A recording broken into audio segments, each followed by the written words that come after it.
Before we get started, we have to have a roll call because we have members participating from Zoom for attendance. So those Zoomer and present will signify by saying aye here, whatever you're comfortable with. Representative Cordelli. Here. McConkey is here. Smith. Present. Belcher. Brown. Here. Possible. Here. Crawford. Here. McDonald. Here. Petronell. Here. Bucco. Present. Woodcock. Here. Burrows. Here. McAleer. Here. Page. Here. And the chairman, Avalani. Present. We are a full delegation. Thank you, Mr. Clark. Thank you, Mr. Chairman. There is a request to have our public comment prior to beginning our meeting. Is everybody in agreement with that? Yes. Yes. Limited to three minutes per person because we have a very long day. So moved, Mr. Chairman. Mr. Clark, You want a full motion? full motion? If you're in favor of public input and input to be limited to 3 minutes, signify by saying aye. Yes. Has to be. Representative Cordelli. Yes. McConkey is yes. Smith. Yes. Belcher. Yes. Brown. Yes. Constable. Yes. Crawford. Yes. McDonald. Yes. Petronell. Yes. Bucco. Yes. Woodcock. Yes. Burrows. Yes. McAleer. Yes. Page and Yes. Avalani. Oh, Page, I'm Yes. sorry, David. I'm sorry. And yes, Mr. Clark. Motion passes unanimously. Public input moved to the first item on the agenda with testimony to be limited to 3 minutes per person. Thank you. We'll open it for public comment. Fred Keane, Wolfboro. I was at the last two meetings of the delegation, March 10th and March 20th, and was concerned about what was going on in the nursing home, and the chair said that he would bring it up to the commissioners. I felt it was kind of it was put off and wasn't really taken seriously, and now I see that there's been a fine on the nursing home for $157,000 or $150,000. I think that shows that there's something going on at the nursing home, and there needs to be a subcommittee to try to fix the problem over there. And I would ask this board if they would please try to put something together, talk to the nursing staff over there, and address what's happening. Also, at last week's commissioners meeting, they asked for another line item of $300,000, which they approved for agency nurses. Currently, there's 12 agency nurses over there. I believe that within the organization over there, the nursing home, there's something wrong that we can't attract nurses over there, and I think a subcommittee would get to the bottom of it and see what the problem is and try to keep a wonderful facility and wonderful staff and wonderful residents over there and really address this problem. The commissioners have not, and I think it's time that, you as a board, delegation, pull together and try to make something happen. Thank you. Thank you. Next. Hi, Bobby Goodman. I'm also from Wolfboro. I just wanted to touch on 4 quick things. I think the nursing home I can pretty much move to the side a little bit. The first one is that I wouldn't have known about this meeting had last week I had not heard in the commissioners meeting that you guys were meeting today. I don't know if municipally, if you have to put it in the paper if you don't have a regularly scheduled meeting, or how it's supposed to flow. I'd love to hear advising on that. I had to do a 91A for the agenda, for the time, the place. The agenda was finally put on the website on Saturday, to which I was able to see what was happening today. The biggest issue obviously being is appointing a new commissioner. There were 4 people listed on the agenda. I went through all those 4 people. I watched their committee meetings, whether it be a Board of Selectmen meeting, whether it be Chip Albee, who was our commissioner.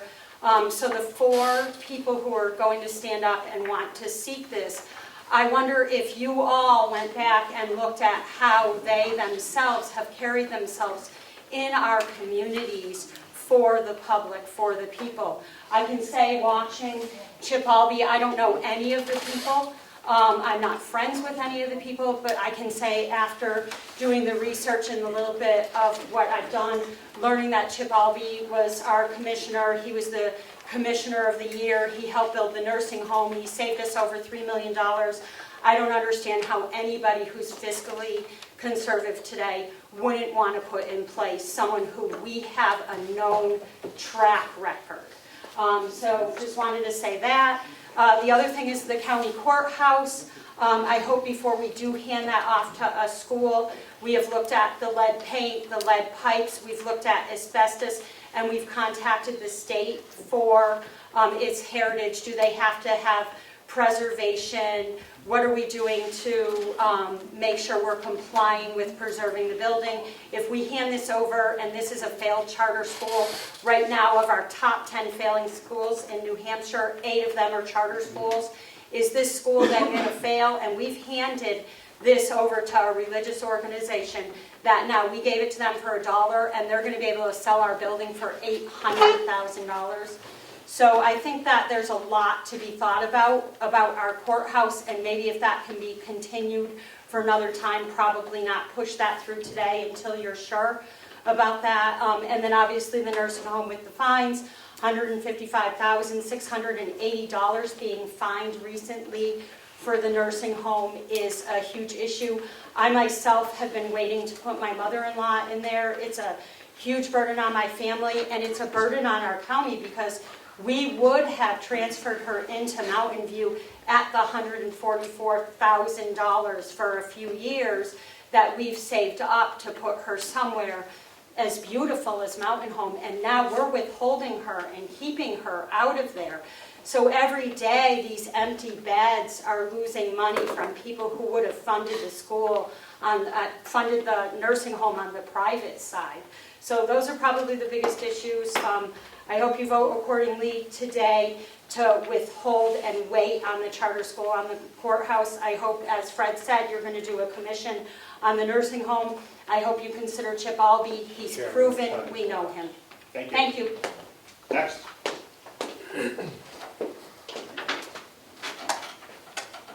No further public comment? Just a real question, Damon? do we have any absences on, or do we have a full delegation? Full delegation is seated. Thank you. You're welcome. We'll be closing public comment. There'll be no public comment at the end of our meeting because we moved it to the beginning of the meeting. Does anybody wish to speak after the meeting? Oh. Can I just go You can. I'll let you chime in when you can. All right, I was just curious, there's some suggestions to form a subcommittee, and I know you haven't had time to look into it, but is that something you might put at the end of the meeting, discuss forming a subcommittee for the nursing home? I'd have to look into it. I'm not sure that it's within our purview to get involved with employment decisions. Okay, That's the best I can give you right now. all right, thank you. We have our meeting minutes to approve.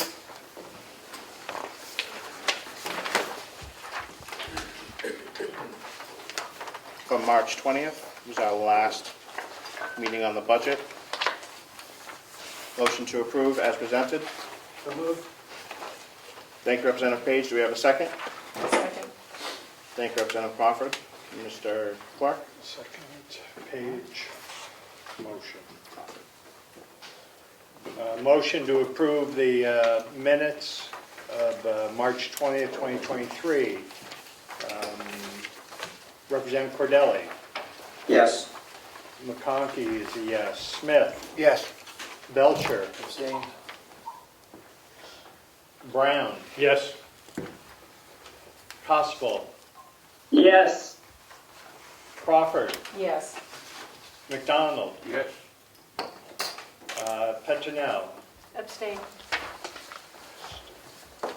Bucco. Abstain. Woodcock, Yes. Burrows, Yes. Nakalier, Yes. David Page, Yes. Avalani. Mr. Chairman? Yes. I have three abstaining and the rest in the affirmative. Thank you, Mr. Clerk. It passes. Thank you. We will begin with the appointment of Carroll County Commissioners. We've allowed 10 minutes per candidate for an introduction and questions from the delegation. Mr. Emery, you're up first.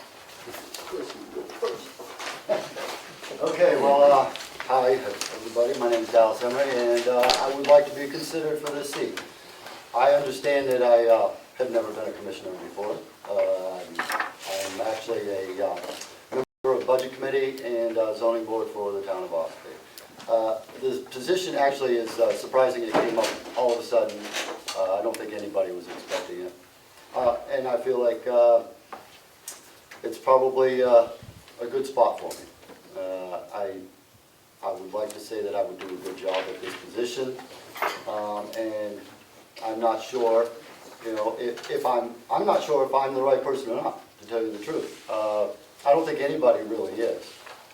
I wish it was a voted on position rather than a selected position, because then it would at least get the public's input. You have a better idea when you have a voted in position. You have a better idea how many are supporting you. So I have been questionable as far as things I've said back and forth, and I'm a little nervous, so you'll have to excuse me. It's completely understandable. Completely understandable. Yeah, and I wish I wasn't going first. Nobody ever likes going. So I'm just looking for consideration into it. The position is what it is. It's basically a budgetary position and oversight over all of these departments. But at the bottom line is, you guys end up making the decisions. Each department head makes their decisions. They come to us or the commissioners and they say, listen, this is what we want to do. Myself, I agree with the last former commissioners that trying to hold at a 4% increase. They tried. They weren't able to do it in a few cases. And I've looked over their recommendations from the prior years for what they should do, and they have hit the list hard. They got most of the stuff done on there. So I've been paying attention. There's a few things that I don't know. The private meetings that you have, the non-public meetings, I wouldn't be privy to any of that conversation, so I can't say what I would do one way or another on certain things without knowing that conversation. But everything I know is just from public conversations. I'm just looking for support on it. This is all new to me as well. So, any questions you have for me, I would be happy to answer. Yep, Representative McConnell. Good afternoon, Mr. Emery. Thank you for coming in. How many towns in Carroll County? Oh, there are towns. Let's see, I just went through this the other night. I don't know off the top of my head. That's okay. Well, I mean, I looked at the map, and I know there's quite a few of them. Yeah. As far as towns, exactly the number, I couldn't tell you. I Okay. couldn't tell you exactly the number. Here's a hypothetical question for you. May I ask you one more question? Thank you so much. You're a commissioner, and you've got to come up with $50,000. You're short $50,000. You've got some departments. You've got the sheriff, you've got the nursing home, the House of Corrections, Registry of Deeds, and the county attorney's office. Who are you going to cut to make up that $50,000? Well, that's an interesting question, because you'd have to go to every single one of those departments and see where they stand before you could answer that question. The sheriff's department is pretty much, they have their own deal, and they can always come to the state reps for more money if they need it. The Department of Corrections is difficult because, and once again, that's a very difficult question for me, because I don't know what their budgets pertain to. I know some of it, but not all of it. But without asking each and every single department, where they're at and how much they think they need to get through for the year, I don't think I could answer that question. You know, you can't just cut randomly. You have to find out where the money is at. Who's got the most amount of money, who can spare it, who can work with you on it. So, who am I gonna cut? I'm not gonna cut anybody until I discuss with each one of them where they're at. Thank you. Is that a good enough answer for you? Thank you. Representative Burrows. Yes, thanks for taking my question, Mr. Emery. I was just wondering what you consider to be the biggest challenge facing the county government right now? Right now, I think it's, as far as challenges, I think it's unity with the public. The public has been having a real problem with the commissioners lately, and it's been all over the newspapers, and everybody's talking about it. And I think that is probably one of the biggest challenges that the commissioners are facing right now. Not really the whole government, but the commissioners themselves. And some of it's just petty stuff, and I understand, but some of it's not. And myself personally, unity with the public would probably be the most important thing. Thank you. Thank you, Representative McAvoy. Thank you very much for your interest in this position. Just a question, in your opening comments, you said that you had implied that you said some things controversial. Well, I can be quite controversial with things that I say, yes. Yeah. You know, well, we could go back to the beginning of COVID and we could start there, but I don't know if we want to rehash all of those things. But I mean, I had a problem with the way the government decided to shut everybody down. I didn't agree with that. This is America. This is a free country. We are allowed to do certain things. Now, there was a lot of fear mongering going on, and I called it out. It's just, that's quite controversial during those times when everybody was scared to death about COVID. I was not, and I called it out. And I know a lot of people didn't agree with me at the time, and it's been 3 years.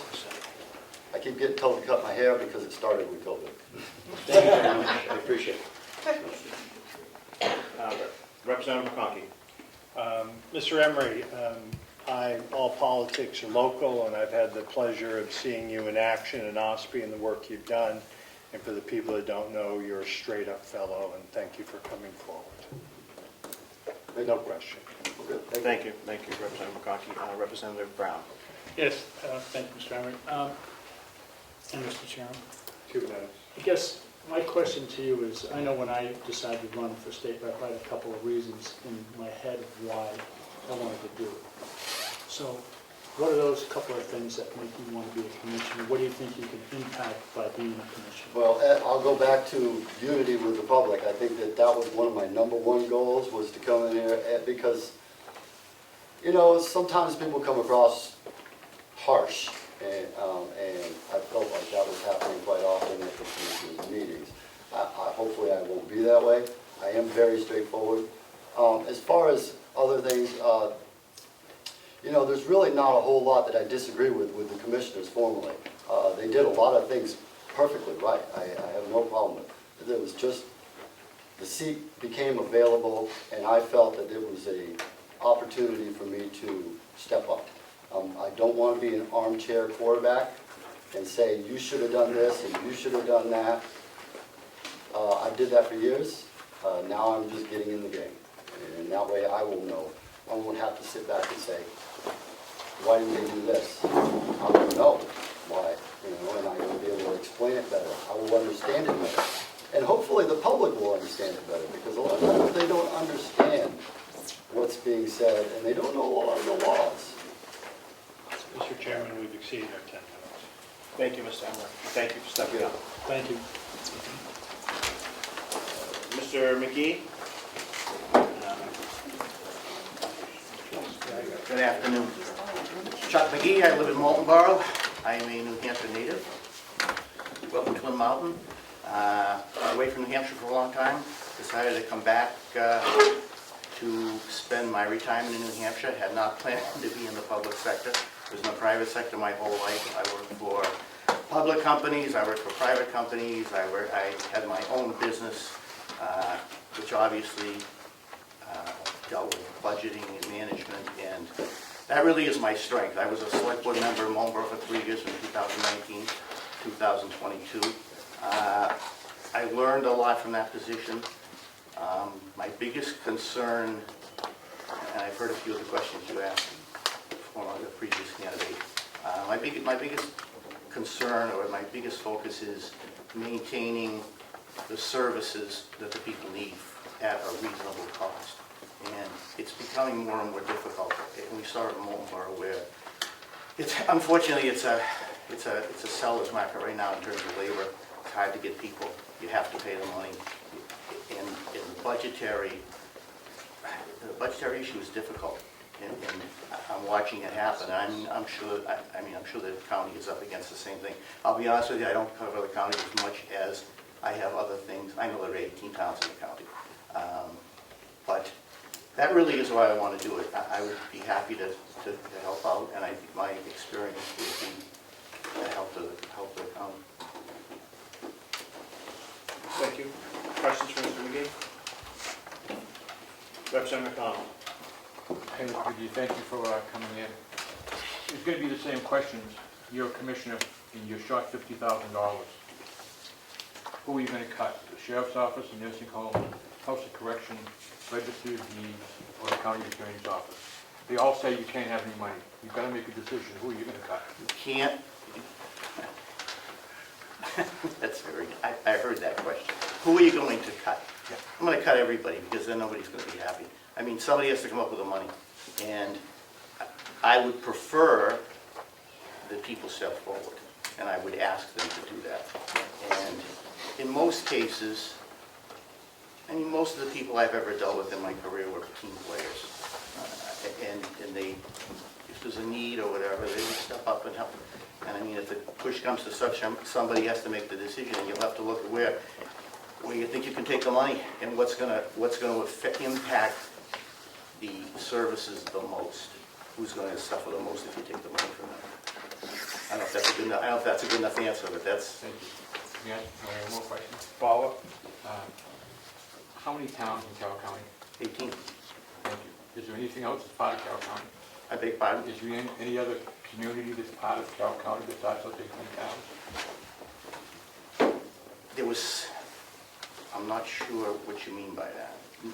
No, that I'm not aware of. Unincorporated communities, or? Yes.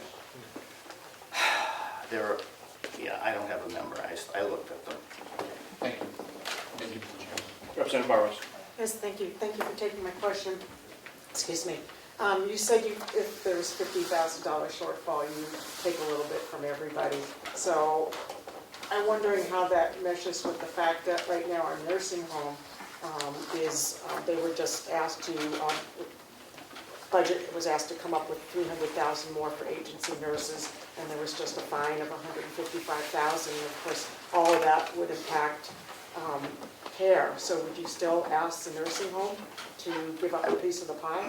I would ask them, but if they, again, I respect the people that run the departments, and I would hope that they would step up and help. If it wasn't possible for them to do that, then you have to look at each individual department and say, where can you get the money? I mean, we've done that. I mean, the select board is basically the same thing. You have to look and see where the money's available, and who's going to be the least impacted by taking the money. Thank you.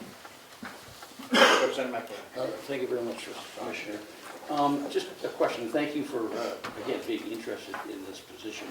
I've always been concerned that a position like you're looking at should be a position of merit, not politics. Any comment on that?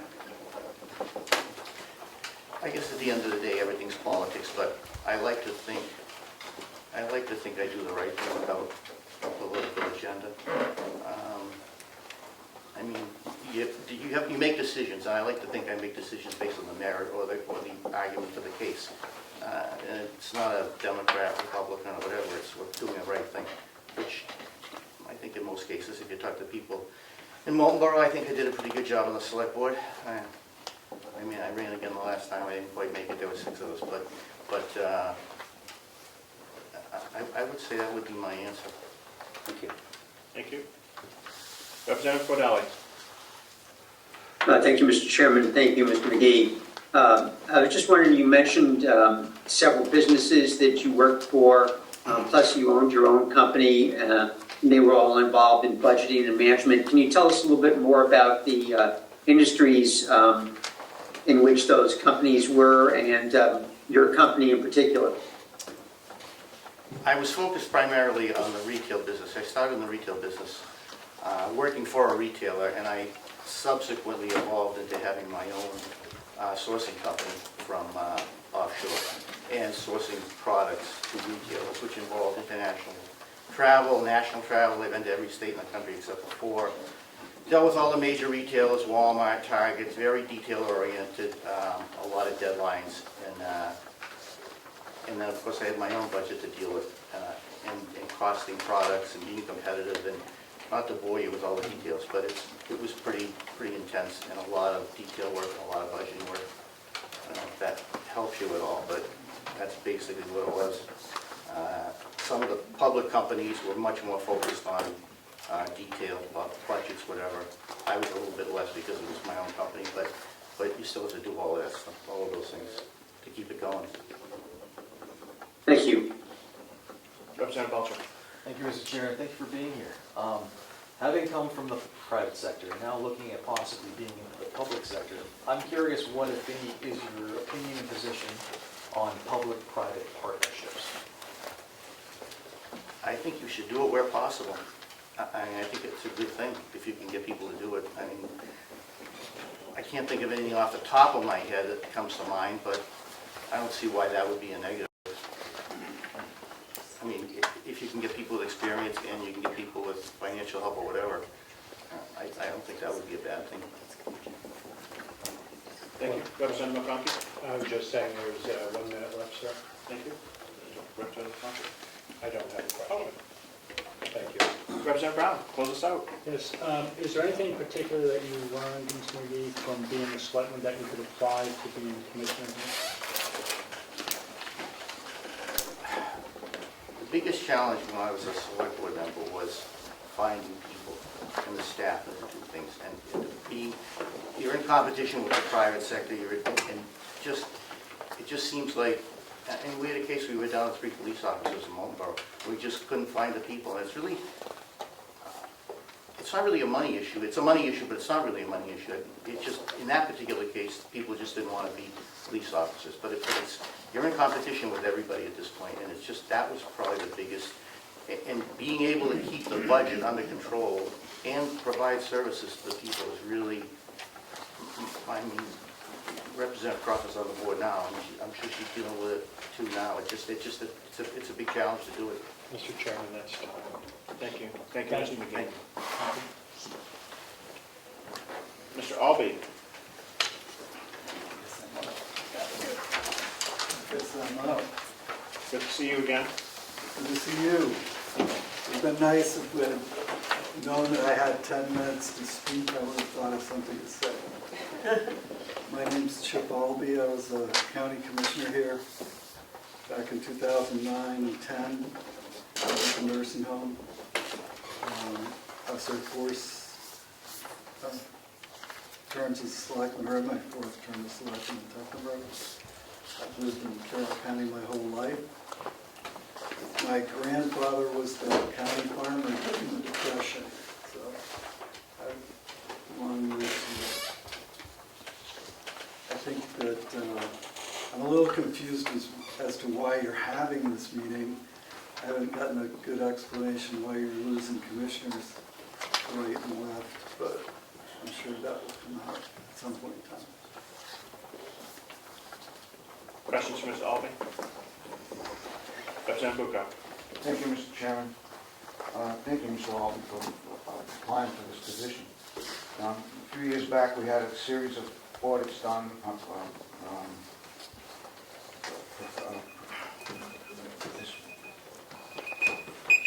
performance audit.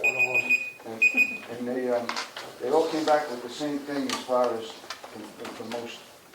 the greatest single issue was that the county routinely did not ensure, it did not reconcile its bank accounts monthly. This came back on several different audits. Do you have enough accounting experience? And by the way, we have a good financial officer now, but as a commissioner, you would still be oversee her work. And you have any experience in looking over budgets and reconciling these accounts? They couldn't even do an audit because it's been so long. Well, certainly need an annual audit. We do that, an annual audit in Tuftonburg, we do annual audits here at the county.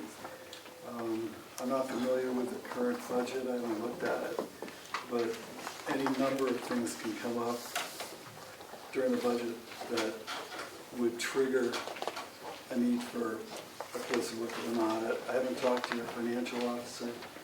I ran my own businesses for an awfully long time. I'd really have to look at the audit that you currently have before I could answer that. Thank you. Representative Barros. Thank you for taking my question. I'm wondering, I'm going to ask you my same questions. What do you think is the greatest challenge that's facing the county right now? Well, you had a number of challenges. The first one that came up earlier reminded me of when I took office back in 2009. And at that point in time, the county was spending $500,000 on agency labor at the nursing home. And we got that down to pretty close to zero within 2 years. There's always a cause for that sort of happening, if you will. And it really needs to be addressed at the commissioner's level, and they really need to get into the weeds with the operations at the nursing home. I don't know what your bed rate is now. I don't know when the last time is you increased your rate for staying at the nursing home. I don't know what your turnover is. I know you've got a waiting list. It sounds to me like you have a revenue problem, and you also have a management problem with how the nursing home is attracting employees. I don't know what the wage scale is over there. We'd have to take a look at that. But, and to get to another question that was asked, what are you going to do when you come up $50,000 short? You don't come up $50,000 short in half an hour, or a day, or a week. You come up $50,000 short over a period of time. So you should have known that you were going to come up $50,000 short a long time before you needed to go around asking individual department heads how you're going to solve the problem. Secondly to that question, you don't ask the department heads. The job of a commissioner is to manage the affairs of the county. You make the decision at the commissioner level, and you deal with it. You can't, I mean, we are a democratic system, but for all intents and purposes, this is no different than a business. You have to have an executive decision made and things like that. You shouldn't have gotten to that point without having a lot more foreknowledge of what was going on. Can I have a follow-up? You should have warned me that I was going to have to speak. Follow-up. Okay, you see that we have a $155,000 fine now for the nursing home, and you come in and you're commissioner. What would be the first things you would do? The first thing I'd do is find out why we had the fine. Because it's not just based on the whole nursing home operation, it's generally based on some condition effect that the nursing home has. So how do we correct that? As far as finding the money, I think it's a little late in the day to worry about not asking you folks for some additional money. But how did we get there? And how can we stop or not get there in the future or going forward? I don't remember a fine situation that we had to deal with.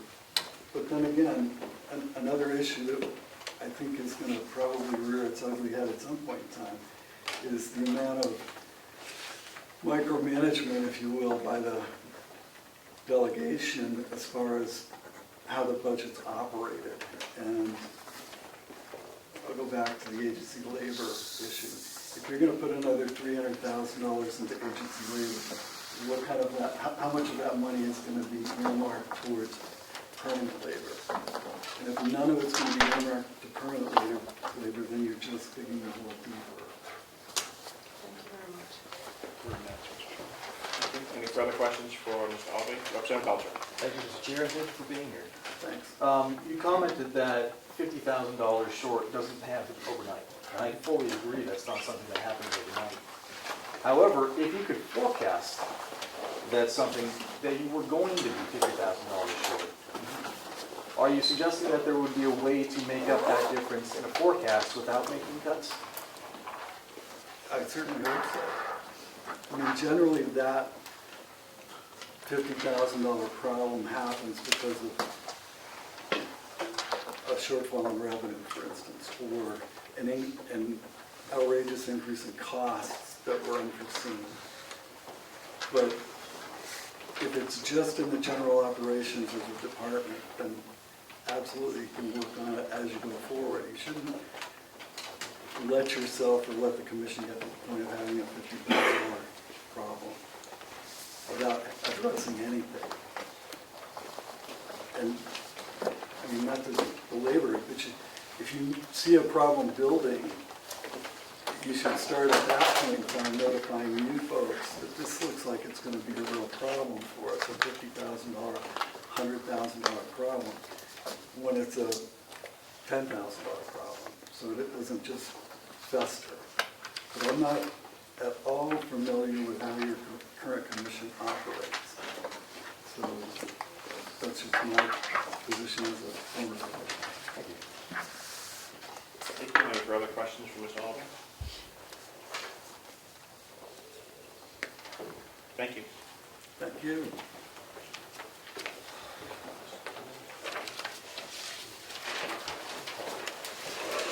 Mr. Hall? Hope I got that right. It's not here, Mr. Chairman. He's not here. Thank you.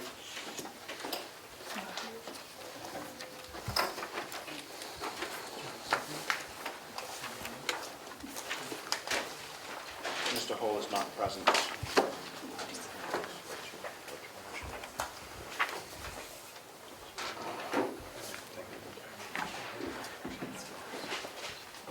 I'd like to thank everyone for being here, especially the candidates that have shown interest in the open position for Carroll County Commissioner District 2. Glenn raised his hand.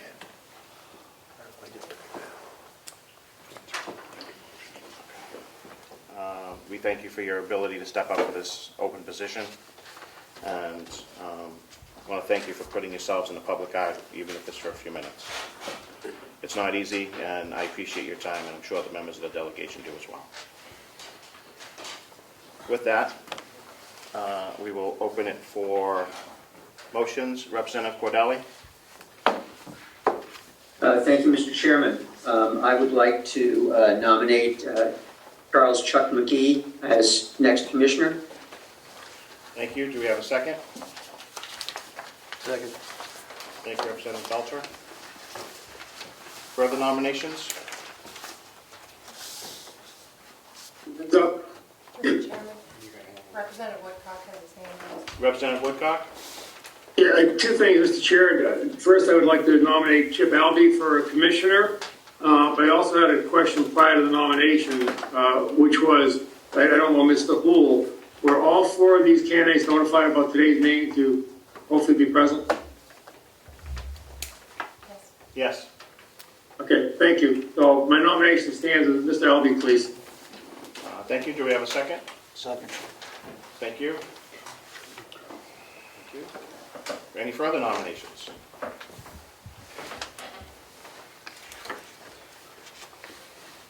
You're going to start with a motion for Charles McGee. Yes. He is first on the list. Mr. Clark? Thank you. We'll be calling the roll motion for the commissioner to fill the slot, which would be Charles McGee. There are 15 members present and voting. I will call the roll. If you're in favor, aye. If you're not, nay, or yes or no. Representative Cordelli. Yes. McConkey votes yes. Smith. Yes. Belcher. Yes. Brown, Yes. Constable. Michael Constable, Who is not muted? Yes. Representative Crawford, Yes. Representative McDonald, Yes. Representative Petronell, Yes. Representative Bucco, No. Representative Woodcock, No. Representative Burrows, No. Representative McAleer, No. Representative Page, No. Representative Avalani. Yes. At your leisure, Mr. Clerk. Follow-up motion. Mr. Chairman, I have, let me just double check. I have 10 affirmative for Mr. McGee's appointment. I have 5 against. Motion carries, as I see it, Mr. Chairman, that Mr. McGee is the nominee for replacement. Thank you. Thank you to everyone again for stepping up, and thank you, Mr. McGee, for your service to the county.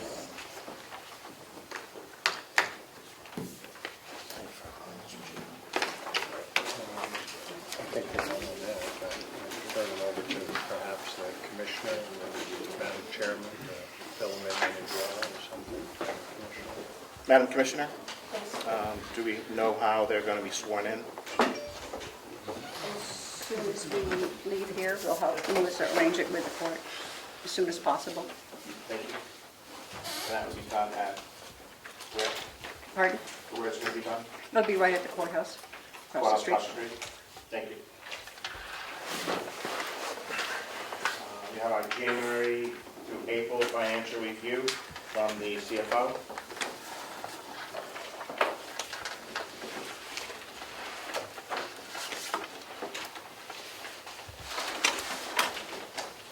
Does everybody have in their packet? And are there any specific questions? Before I just kind of do an overview. No? Okay. So through April, we should be approximately 33% spent on the budget. If you go down the line items at your leisure, you will see quite a few of them are underspent, specifically a lot of them in the salary line items due to shortfalls in positions. We have borrowed, as of the April financial statements, $1.2 million on the TAN. As of today, we borrowed 3.4, almost $3.5 million, pretty well in line with where we were this time last year on TAN borrowings. We, between the county and the nursing home, are currently in $8 million deficit, but that is because we do not collect county taxes until the end of the calendar year. So that will appear that way with every set of financial statements you see. The deficits in budget primarily are due to the topic of discussion that you've already had with the agency staffing versus the salary line item. I will tell you that as of today, as of the May 31st figures, the underspending in the salary line that the transfer is being requested is $288,000. So we are very close to the $300,000 that is being requested to be moved from that line item to agency staff. And there are other underspending line items as well that will help cover the cost of the fine, because that is in the line item transfers. So as of May 31st, we are very close in underspending on the salary line items to cover the fine and the agency movement. So other than that, I don't really see any particular lines or issues with the financial statements. We are working on 2 grants, the nursing home Gopher grant and the equipment Gopher grant, and we do have to have some of those funds spent by July. And so we are working on that, and I'm sure that will come before you as the delegation. for approval.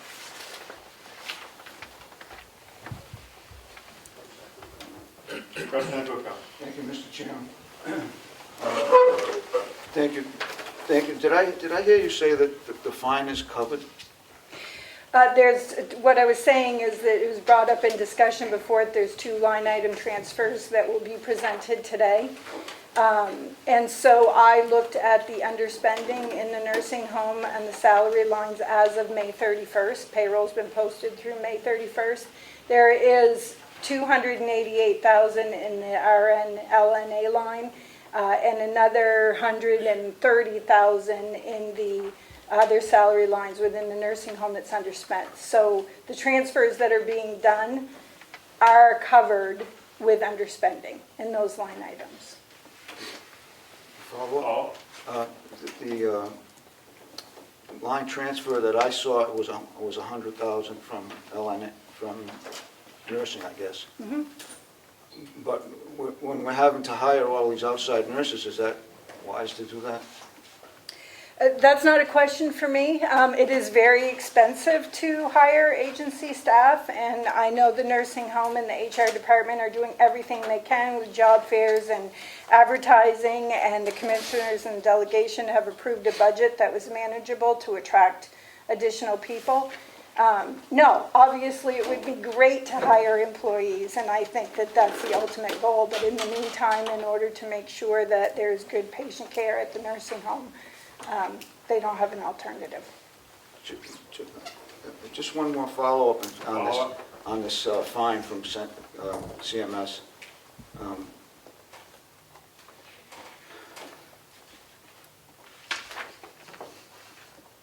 I lost my train of thought there. But is this already? Is there a time frame on this that it needs to be paid by? In July. Oh, right, I did see that, okay. So it has not been paid, no, I'm sorry, follow up. It has not been paid because we have not approved the transfer. Okay. Is that approval going to be after the fact? Approval is going to be as soon as we're done with the sheriff's request. Thank you. Yep. Thank you. Mr. Chairman? Representative Burrows. Thank you for taking my question. I guess what I'm trying to figure out, if they've kind of crossed each other out between the agency staffing and the understaffing, and now we have to pay a $100,000 fine, how are we going to get ahead of this? How are we going to get what we need to get permanent staff rather than to wean out the agency staff from a financial standpoint? I think that, and this is just based on my discussions with HR, that they are getting ahead of it, that some of the positions have been filled, and when the contracts are over, some of them will not be renewed, so they are gaining ground. Thank you. Any further questions on the first third of the budget expenses and revenue?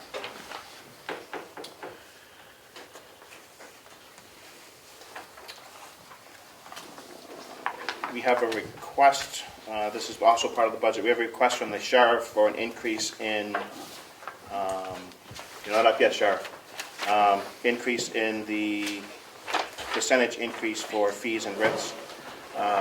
Is that going to bring additional revenue to the sheriff's department, and have you taken a look at what number that could be? This is the first I've heard of it, so no, I have not taken a look at it. Thank you. Okay. I appreciate your time. Any further questions for the CFO? Are you on a time limit? Do you have time to stick around for a couple other things? I do. Thank you. Now you're up, Sheriff. Good afternoon. Good afternoon. Thanks for being here with us. So, what you have before you is through legislation that we passed about a month ago. It was signed by the governor for the change of legislation that you passed last year. And that was for the sheriff's and deputy fees for service of writs. The prior legislation only dealt with the month of June prior to the year of the budget. So that would have meant that any increase I would have asked for this year would have been based on the month of June of 2022 CPIU, which you all learned about during this legislation. That would have been 1.2% raise, which on the average writ would have been about 36 cents additional revenue. The change in legislation based it on the annual increase for 2022, which with the numbers that were present brings it to a 7% increase in the annual. So that would bring $2.12 per writ. So for what we have served this year, it would have increased. This will be beginning in July 1, okay, and the budget is set. We've served 537 writs today. So based on the prior year, we've only would have had an increase of $193. With the new numbers, it would have been $1,138. So it's considerably more. It's not going to serve the county's problems with a huge increase in the civil writs revenue. I don't see that happening. But it certainly helps us cover our costs of serving papers, fuels, and stuff like that. That was one of the main reasons that you were given the legislation and passed it, I presume. So I want to thank you for passing the legislation, first of all, and I hope that you would support it. As by law, you have to annually vote on this, any increases for this. So the reason it wasn't brought during the budget process is because it was in the middle of the legislation process.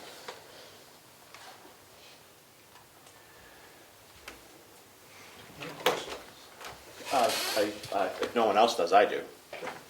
Do you have a number that would, because if we do this change, we would have to increase your revenue line. So it doesn't look like you've gone over, which is fine, but we would have to, there needs to be some type of adjustment to the budget to make this happen. Yeah, I mean, we're almost through half a year. So if you were to say, you know, $1,500 may be shooting for the stars, but... 1,200? Huh? Yeah, we just need a number. So Yeah, I mean, right now you're almost 6 months, so it's 1138, so 1,200 would be fair and responsible. Okay. Anything over that is over. No, we just want to make sure that I have it right for our motion.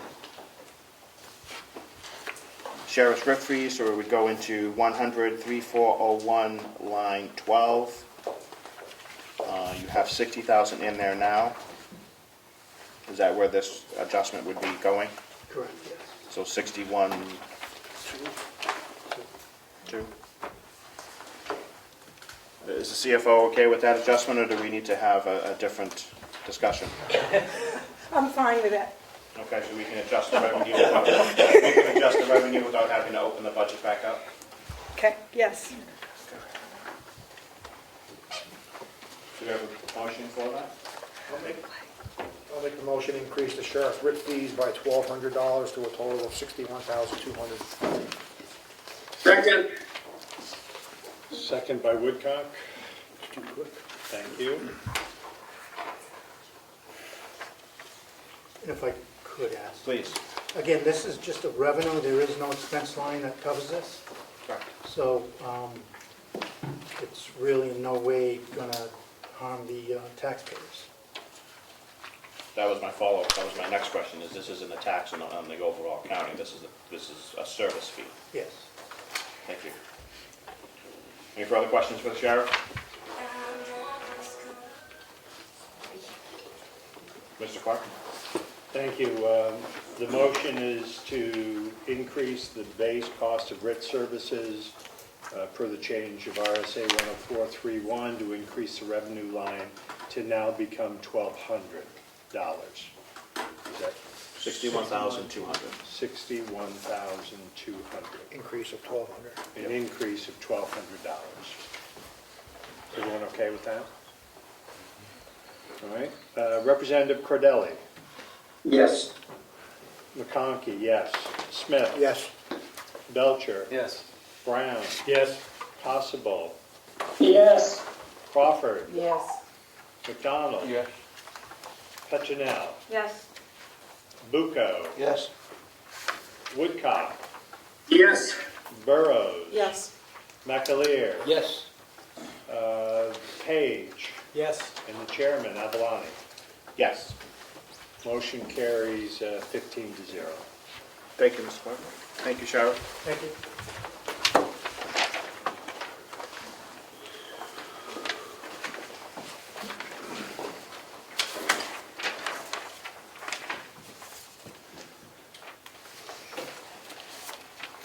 Carroll County Courthouse Purchase Agreement Approval.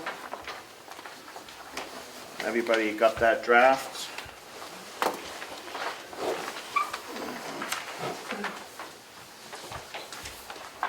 Any questions on the purchase and sale?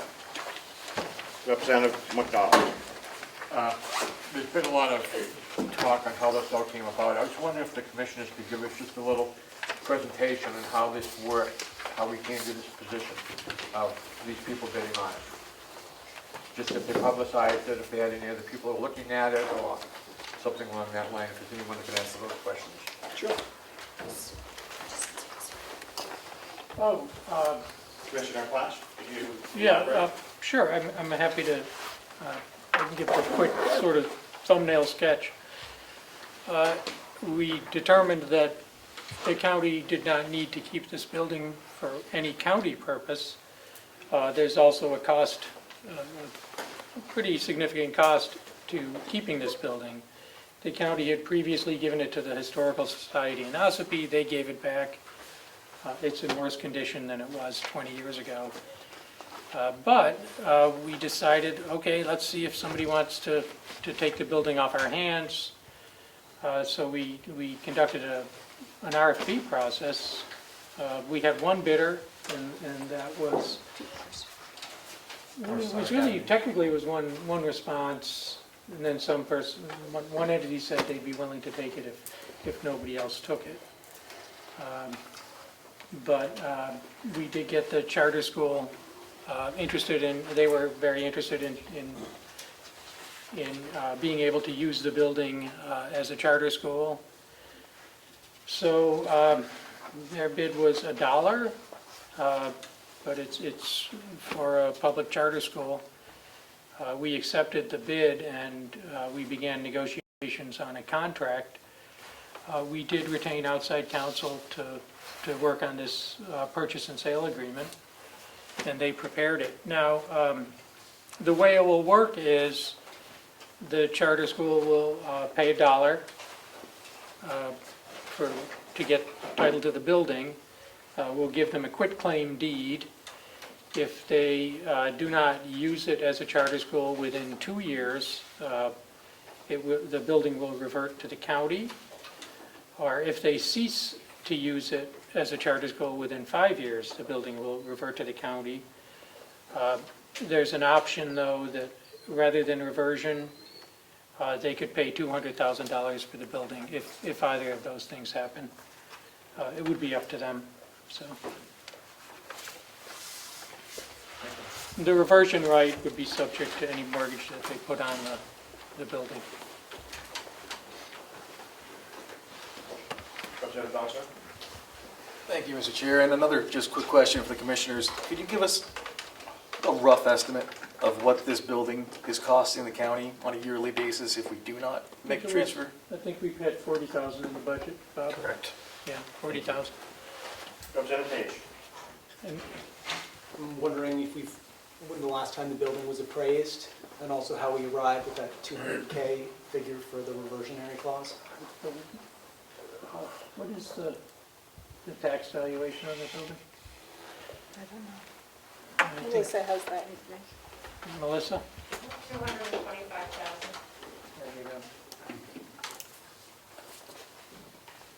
Follow up, Representative Page. I have a couple other questions, but I don't know if others want to go first. Your time is yours right now. Okay. I'm wondering if the commissioners contacted the State Historic Preservation Office. I don't care if the charter is in there or not, but whoever's in there, I want to make sure that we, as a delegation, are being stewards of the historic resource, right? So I'm a little bit concerned about the purchase and sale agreement itself and sort of what our guarantees are that they're going to preserve the building and its historic characteristics. So I don't know if you can speak to that at all.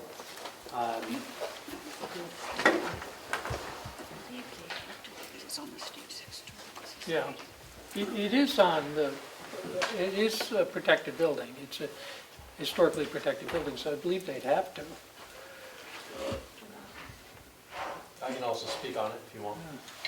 I'm the chairman of the North Star Academy.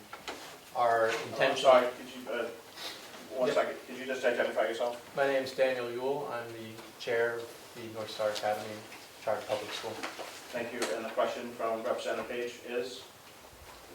Regarding sort of the guarantees that we're getting that the building will be preserved, its historic characteristics will be preserved. Thank you. So it is on the registry as a historical building, and our intention is to have a multi-phase approach to this. First phase was to renovate the building and get rid of the hazardous materials such as lead, asbestos, or anything else that's hazardous.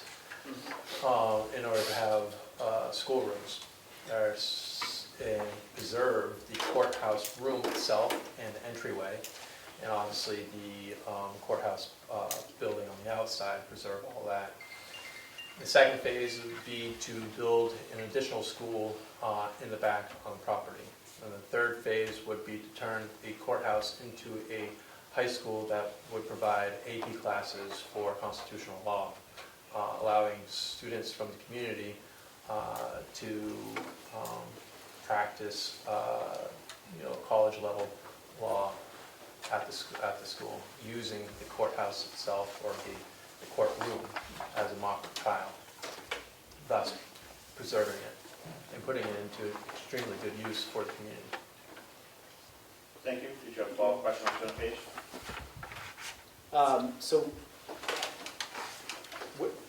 So you got the 1.1 million CSP grant, Correct. right? Are your plan to use that for the lead mitigation, asbestos mitigation? Is that where that money's going? Just looking at, because I was looking at your 5-year budget. Yep. Your 5-year operating budget and your charter, and you have like $3,000 in there for maintenance and repairs. So I'm just wanting to make sure, this is a big, Yep. this is a cherished historic resource. Correct. I want to make sure that we have faith that this is going to be done right. Yes. So we've also got a loan guarantee for about $750,000. That money would go towards the renovation. The 1.1 is, some of it can go towards the renovation, but not all of it. A lot of that money goes towards school supplies, hiring staff, startup costs. There is a yearly grant that charter schools get from the state of around $50,000 to go towards rental costs. So the way that it works is that North Star Academy would rent the building from the Institute for Classical Culture, which then would turn that rental revenue into the loan, which would go towards the renovation, major renovation. So that's how that's solved. And we'll be going back to the state for additional money once we have the building. Thank you. 1 second. Representative Woodcock. Thank you, Mr. Chairman. My question dealt similar to Representative Page. I was thinking about the $1 million or 1.1 that's being invested through the federal government, through the DOE. And my concern, honestly, is that that building, if we lose receivership of it as a sale, and just get back $200,000, and we've already put through the New Hampshire and the federal government, almost $1 million into it. I just wonder why we would be better off on a long-term $1 a year lease. It doesn't, I don't think it impacts the federal allocation. And that way, if something happens, we're getting it back and we can move on from there. That's my question. Why is the commissioner going for a sale versus a annual lease of $1 or a lifetime lease of $1 until it's not being used by them?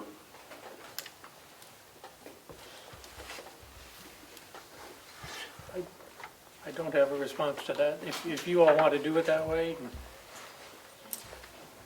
No. I think through the budget process, I think the will of the delegation was to not have that building any longer. That's why we were looking to budget, and that's why we're looking to send it back into the private sector.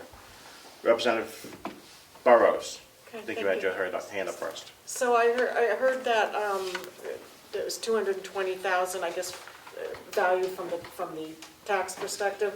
Was there actually an appraisal done on the building, a realtor appraisal?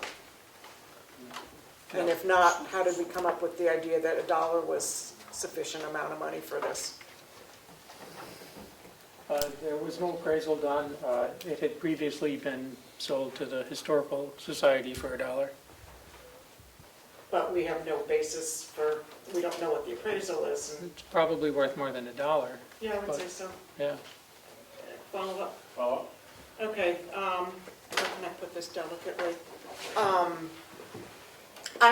The thing that I'm curious about is how did it come to pass that it felt it was in the best interest of the community as a whole to sell this historical building for $1 to a and I support charter schools, to a charter school that has ties to Hillsdale College, which has a very specific political and religious bent. That's a little over the line. Why is it?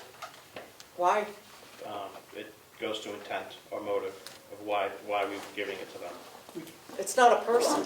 It's not a person, it's a building, Correct? I object, Mr. Chairman. I bet. We'll keep decorum here. I think it was a legitimate question, and I think the public would like to know. The RFP was sent out for how long?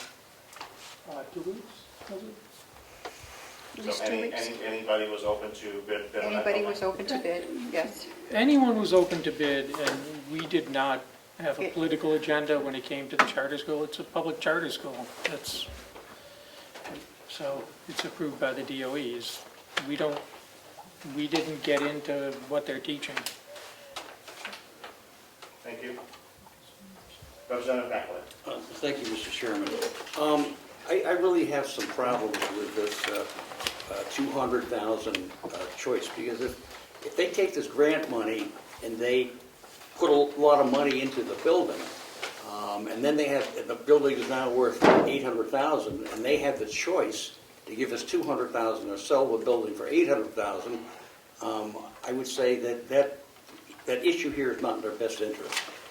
Also, on page number 12, financing.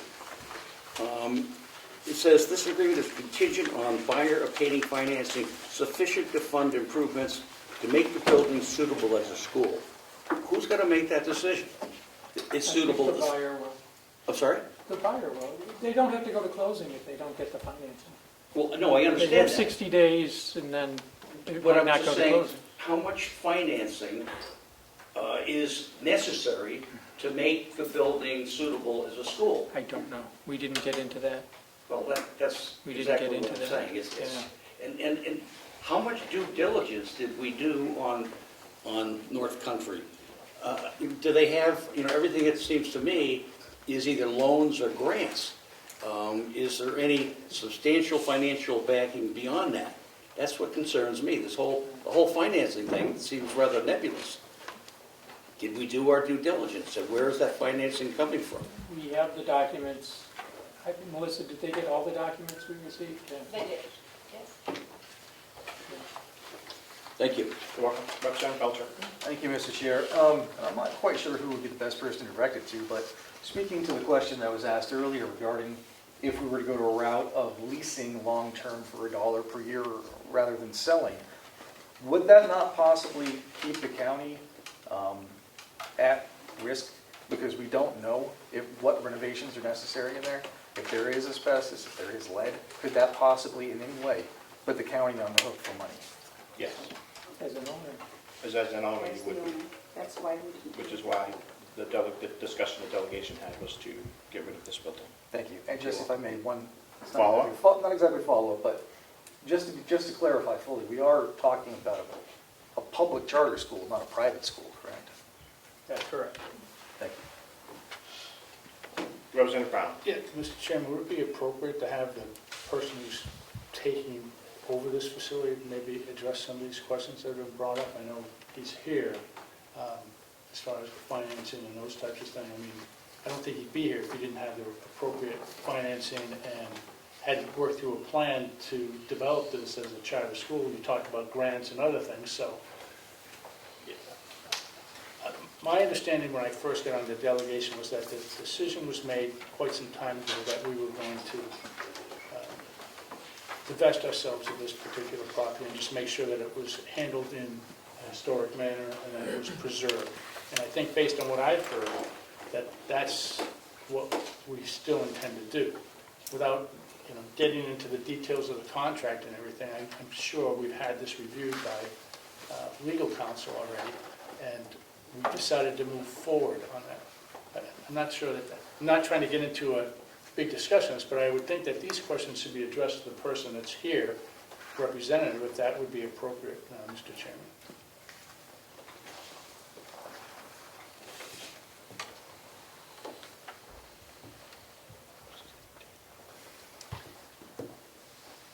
Mr. Chairman, Representative Cordelli has his hand up in the Zoom. 1 second. What was his last name? Daniel what? Mr. Yule, would you like to answer some of those questions? Sure, I'll answer any questions that anybody. Can he come over here? Thank you. Thank you. So to your question, I believe I already answered it with David here.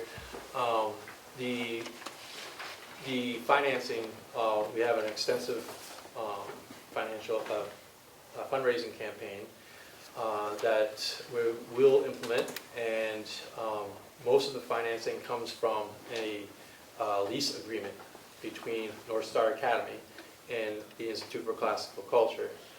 North Star Academy will apply for a lease aid to the state, which gives them around 50 grand, plus there's also money in the budget for leasing the building from the Institute for Classical Culture. With that, we then we have already gone to the bank and got a loan guarantee for the amount of money that is necessary, which is around $750,000 for the renovations that are needed. Once those renovations are done, the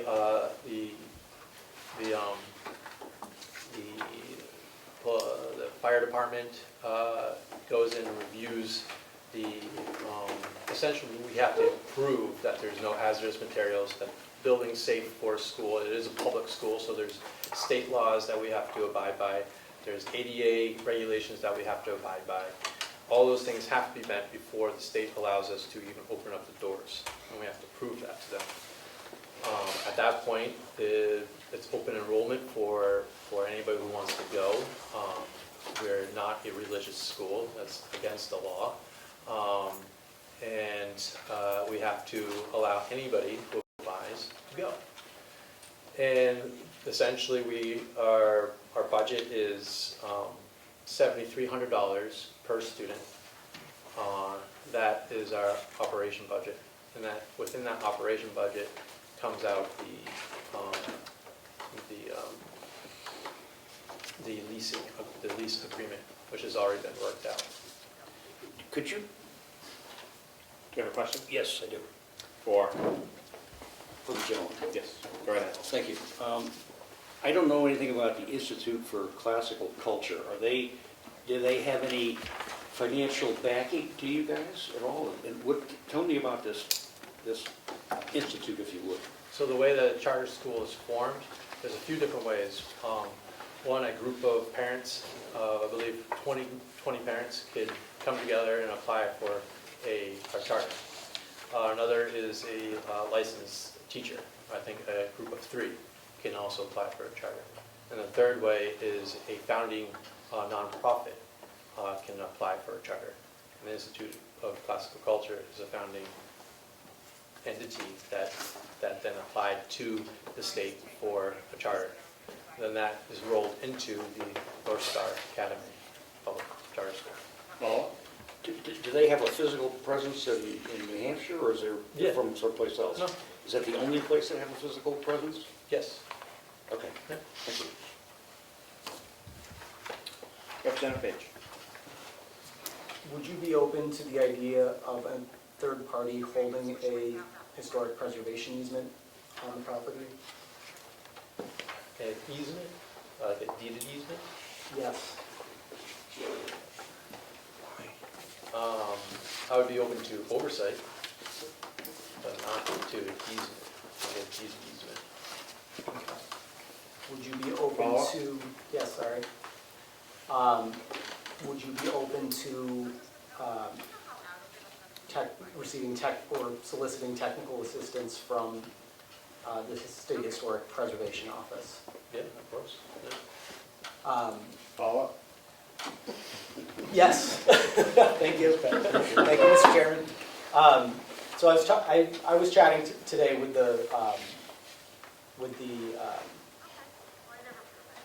deputy preservation officer today at the state. And I was looking at the statute around this. I'm fine with the idea of this transfer happening. I just don't like this purchase and sale agreement. I don't feel like it has the guarantees that we need about what will happen to the building. I feel like it's our job as a delegation to steward this resource. And, I would love to see us, I don't know if we have to act today, but I would love to see us talk with the office a little further to see, have them look at the purchase and sale, see what else we might do based on other best practices. You know, there is in the statute, you know, it does say when preparing to sell or transfer real property under its jurisdiction, which is expected to have historic resources or is known to have historic resources, the state, its agencies, departments, commissions, institutions, and political subdivisions shall, upon a recommendation of the commissioner, and then it says, lists all these things that the Division of Historic Resources can come in and say you have to do as part of the transfer. If we haven't talked to them at all, I'd like to have them come in before I vote for the transfer, personally. So, you know, I'd like to see some more guarantees here. Like our reversionary clause, the only thing we're saying here is that we get it back if it doesn't work as a charter school. I want to get it back if we don't see the building being preserved correctly, I guess would be my point. So, I don't know, would you be open to waiting a month and working this out with the state office? Yeah, so our opening date is September 2024. And we have to get the renovations in the building up to snuff for them.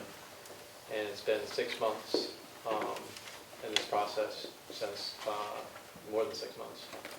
So I would say I'm not open to pushing it down the line because I have a $1.1 million grant on my shoulders that I need I can't spend any of the money on that money. I can't spend any of that money until I get a building.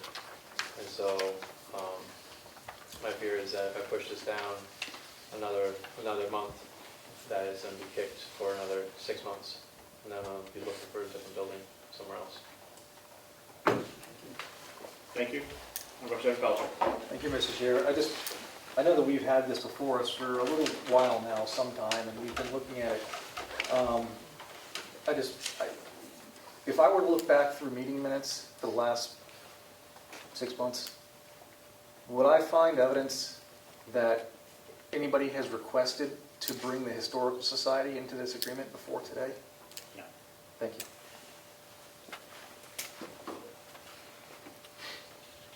Any further questions for Thanks, I forgot your last name. Mr. Yule. Mr. Yule. My apologies. Any questions from anybody on Zoom?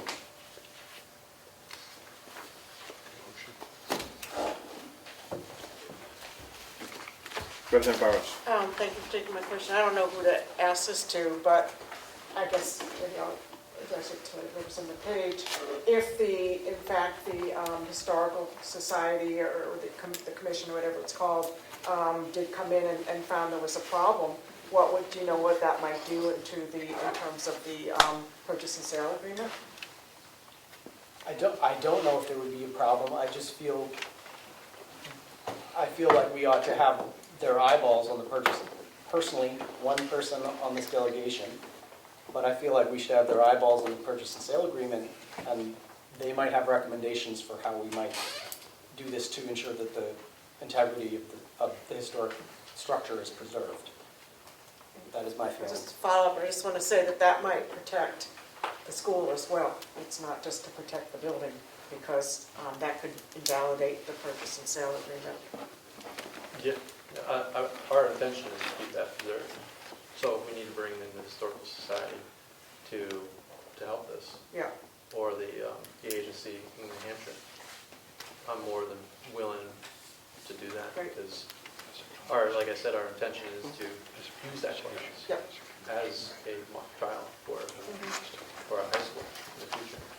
And I think that would be a really awesome benefit for the community, for students that don't necessarily have the best background, don't have the financial means to send their kids to, public private schools, to be able to have access to a high school that offers AP classes in constitutional law or law in general. I think that's Representative Brown. I guess I just ask, I might put Mr. Representative McDonald on the spot here a bit, so with your legal background and the fact that this... I don't practice law. I know that, I know that, yeah, I said your background. So my question is a this. legal question, or is this a question? No, it's in regard to the historical significance that Are it's... you asking for a legal opinion? No, I'm just asking for his opinion. So, because...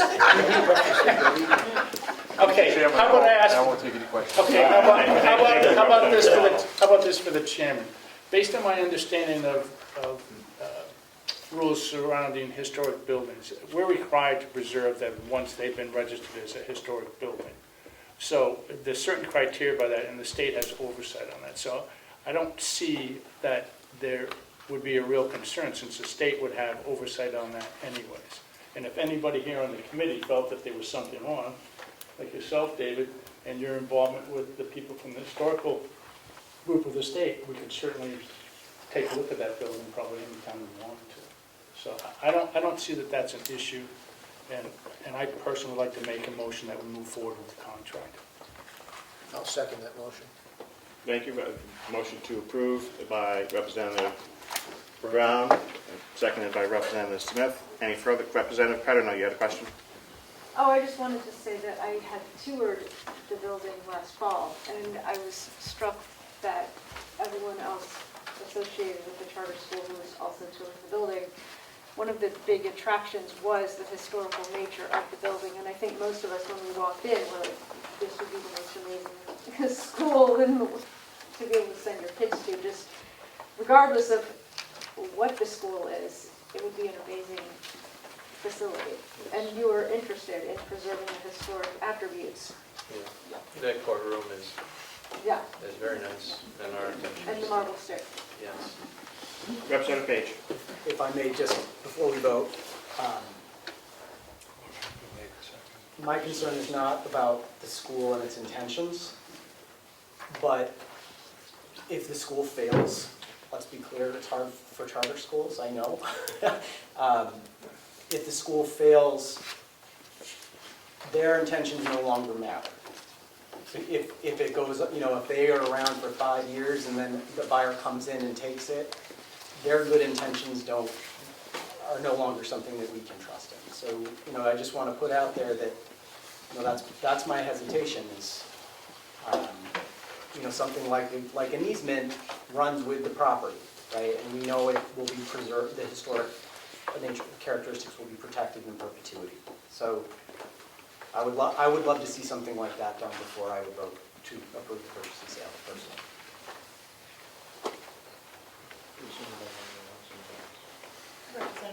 Representative Cordelli. Thank you. I'd just like to point out that there's been, I believe it's 3 charter schools that have failed in the past 20 years, and that was due to financial reasons. But across the state, we're seeing new charter schools starting up, such as North Star, because of the interest, because of the demand. One new charter school over in Keene, Lionheart, has already gone back to the department to get an increase in the maximum number of students allowed because of the demand. There is a demand there, and if there's a demand, I think that will lead to success, especially with the people involved with this charter school.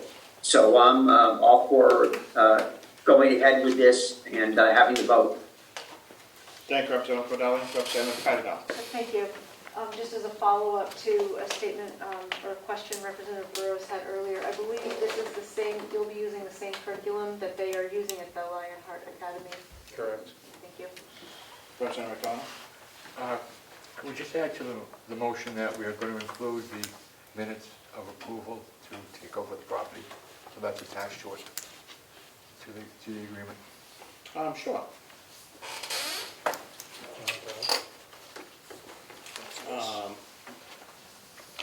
We just had a question on who Mr. Miller was. And we got copies of your minutes that he was able to find, signed for this building. Correct. He's the chairman of Institute for Classical Culture. Thank you. Do you have an objection to, anybody have an objection to adding this to the motion? No. Did you?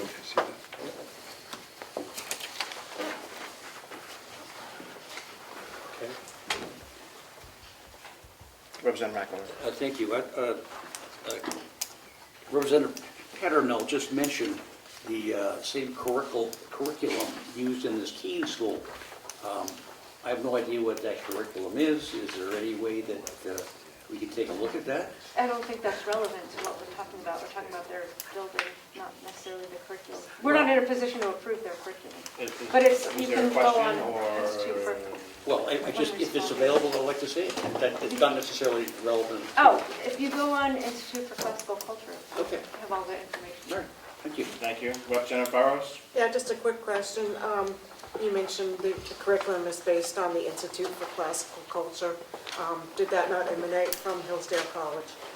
The Hillsdale College has a K through 12 curriculum that is publicly available. That's publicly available. I'm asking if the Institute for Classical Culture is based on their work. Yes. Thank you. Representative McDonald. I just have a quick question for you. Your teaching is Socratic. Yes. Socratic method, correct? Which a majority of the law schools teach that method Yes. also, right? So it's not religious based or anything like that. Thank you. Seeing no further questions? Yes. Representative Cordelli. Yes, I have to object to this political introduction and political attacks on the curriculum of this school and Hillsdale College. It's one of the largest growing curriculums and types of education across the country. I believe that politics should not be part of this discussion, and I object to it strenuously. I've seen attacks on social media about this as a charter school of hate and whatnot. It's ridiculous and it's obscene. So noted, Representative Cordelli. Question? I will not, this will be real brief, it will not, I promise you. I would just suggest to anyone who's watching, who wants to learn more about it, to go research Hillsdale College. That's it. Representative McAleer. Just a comment, Hillsdale College is a very political organization. You know it, Mr. Cadelli. Thank you. All right, are we all done? Yep. Thank you. Any? Mr. Clark, call the roll. Thank you, Mr. Chairman. Motion is to accept the purchase and sale agreement of the property located at 95 Water Village Road for the terms of the signed agreement signed June 23rd, 23 with the Institute for Classical Culture. The motion will include minutes of a meeting, the Institute of Classic Culture dated June 1st, 2023 board meeting as distributed to the delegation. If you're in favor of that motion, I'll signify by saying aye. If you're opposed, nay. Representative Cordelli. Yes. McConkey votes yes. Smith. Yes. Belcher. Yes. Brown. Yes. Constable. Aye. Crawford. Yes. McDonald. Yes. Representative Paterno. Yes. One of these days. Representative Bucco. Change your name. No. Representative Woodcock. No. Burrows. No. McAleer. No. Page. No. Chairman Avalani. Yes.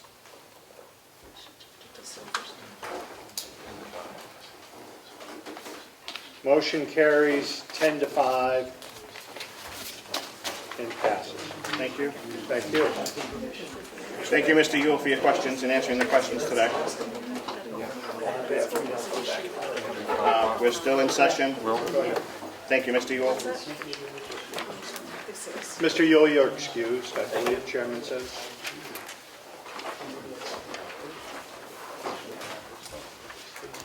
All right.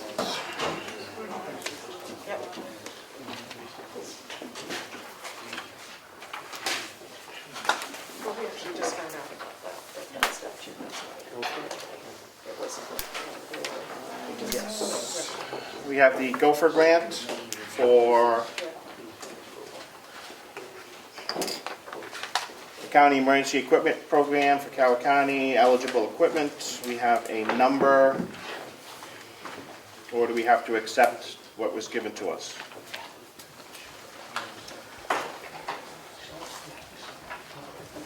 I can take that one if you want. Sure. I need a number, where it's going, where it's coming from, Sure. and what it's going to be offsetting. So, one moment. Okay, go for it. Sure.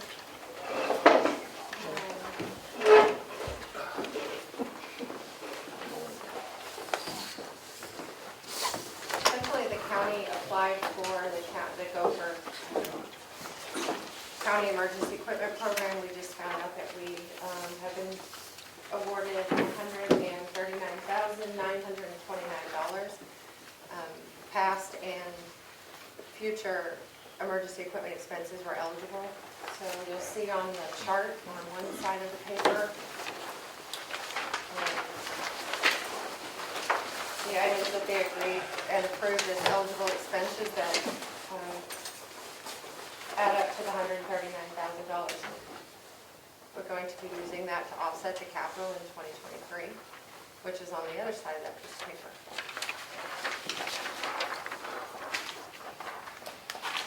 Could I ask?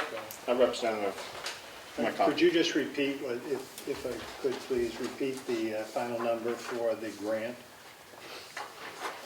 I would be asking the delegation today to approve the amount of $139,929 to accept the grant in that amount. $139,929. Correct. Thank you. It was approved by the governor and council on May 31st, so we can now apply for reimbursement.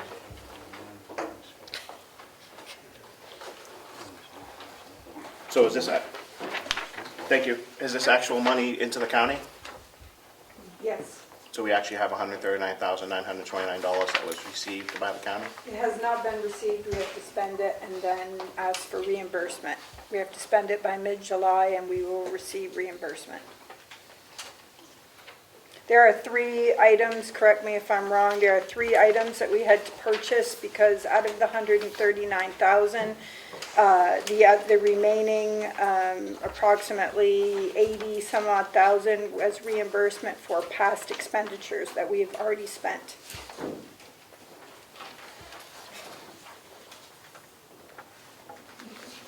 We're required to spend by mid-July purchase of a dishwasher, AED, and snow blower. Those 3 items, we've already purchased the dishwasher, we have the AED and the snow blower to purchase in the next month, and then we put in for reimbursement for the $139,000. Which is guaranteed, correct. Have the commissioners accepted this grant money? Have you? Accepted? I don't know. We did. Melissa did, but yes, you did. I think we did. Yeah, The commissioners have accepted this money? I think we did, yeah.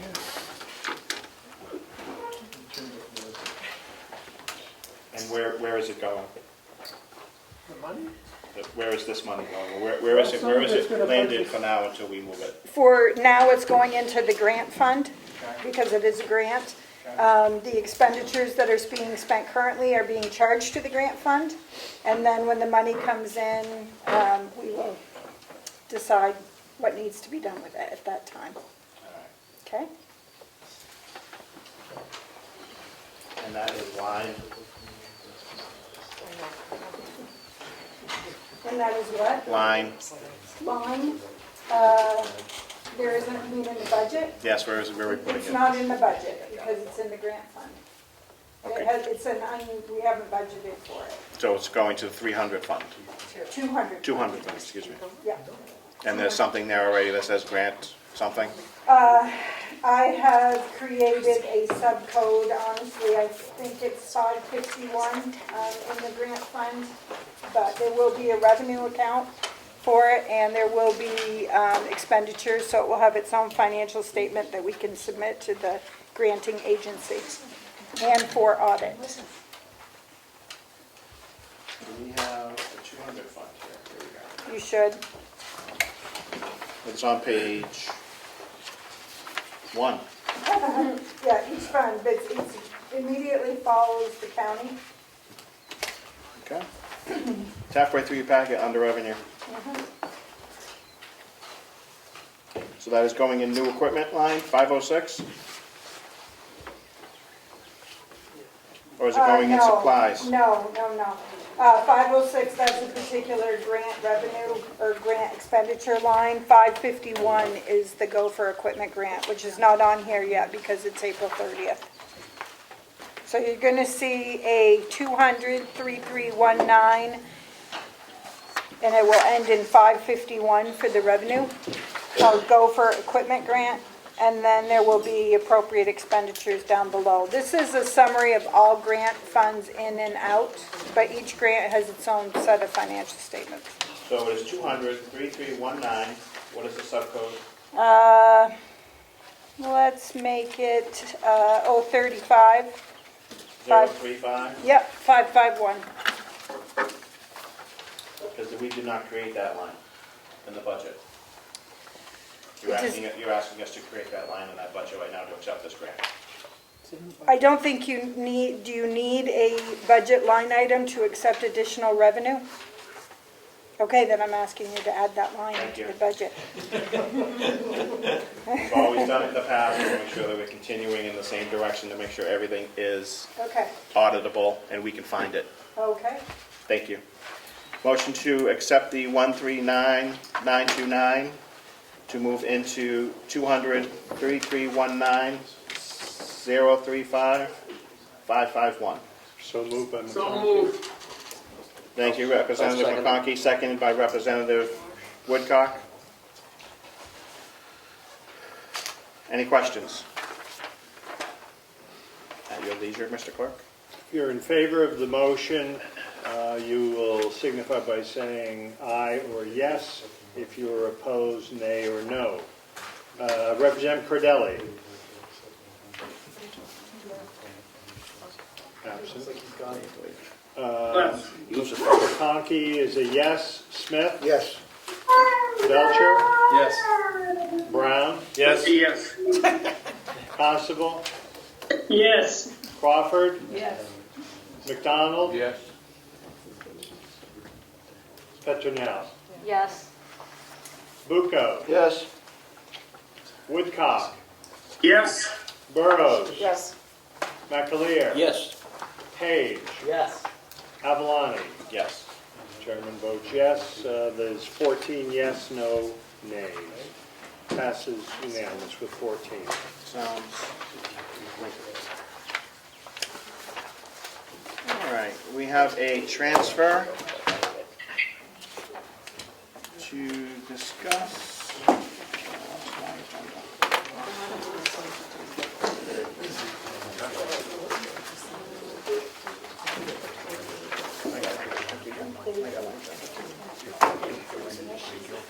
Right.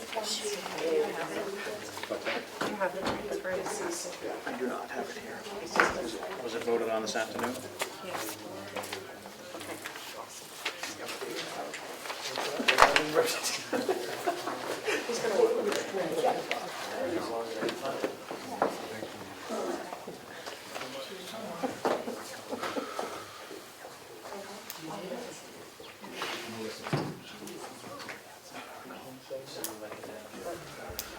Who wants the education?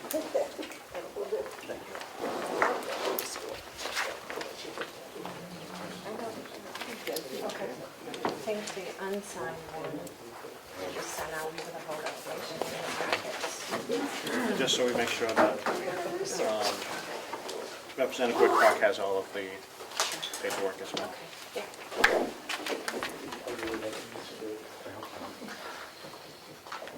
My husband's away.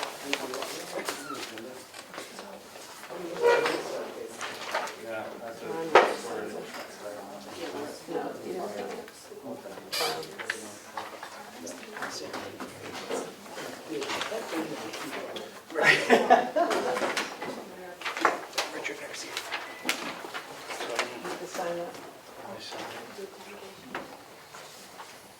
All right. Representative Woodcock.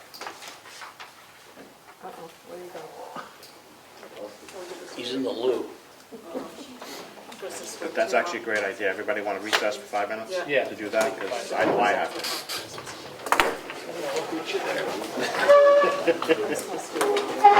3:46. Those bullets and cover hold them until. Yeah, We're going to call up our meeting back to order at 4 o'clock. I'm just glad I'm not on education. Our next, number 9 is DHHS survey results and related fine and funding transfer. Typically, this would be handled in the executive committee. Given the gravity of it, I decided to bring it to the full delegation for discussion and approval. Any questions on the transfer? I'm sure there is. Representative Bucco. Thank you, Mr. Chairman. Can you get some type of an itemized idea of what the fine is all about?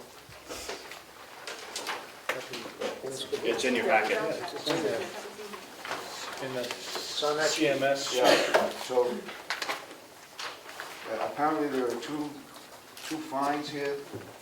One is for 7,000 a day and one is for 2 a day. I don't understand what, the fines are for.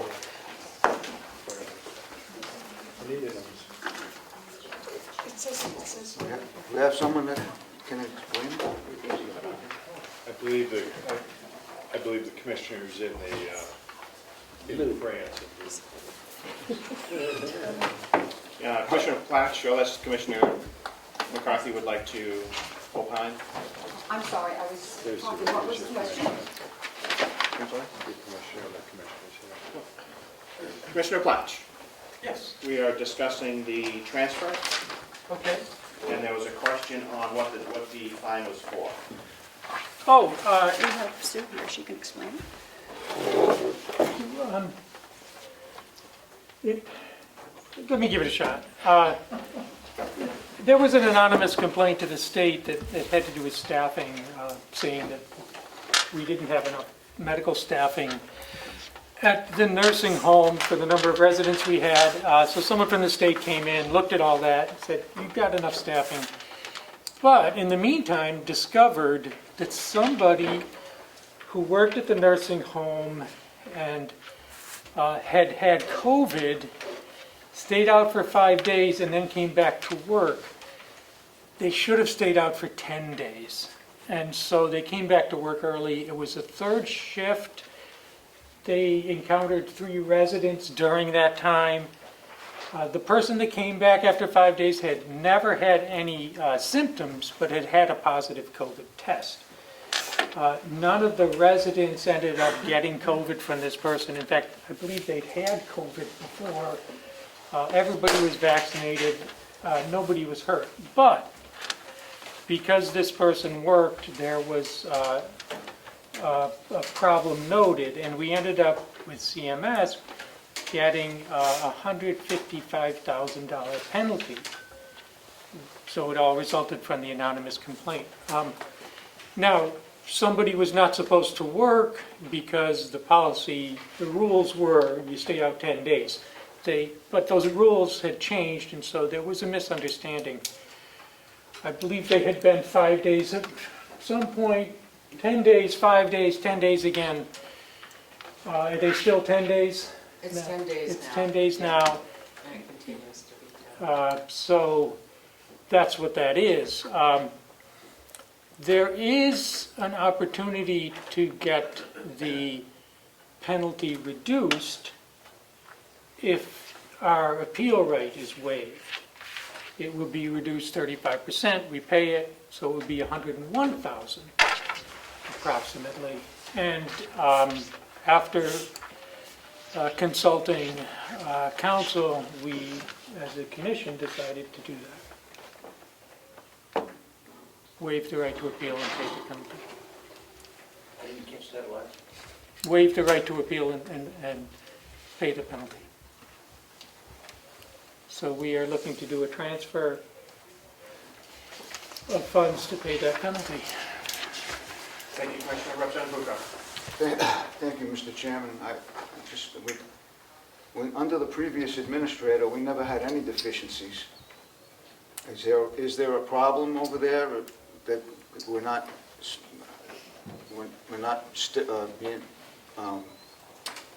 being as disciplined about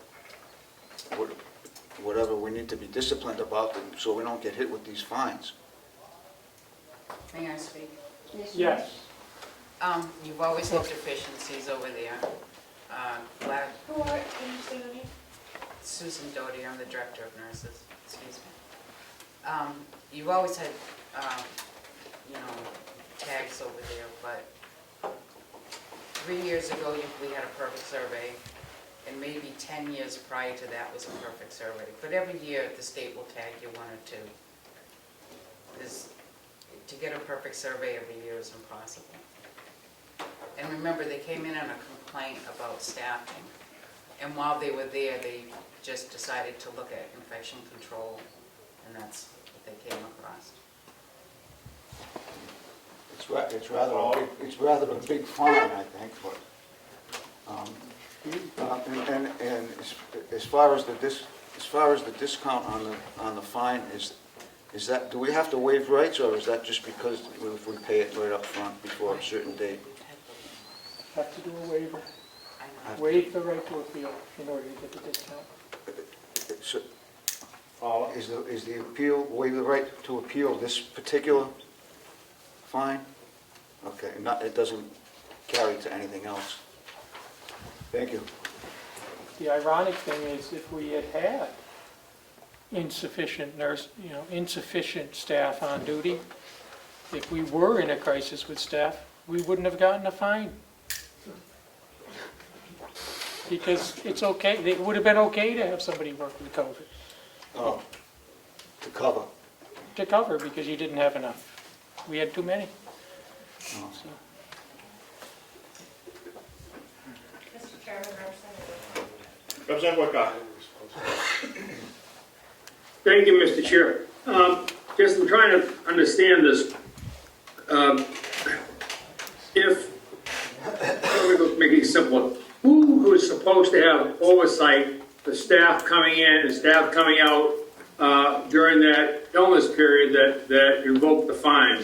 I mean, forget the fine. Who's supposed to have oversight for that stuff in protocols?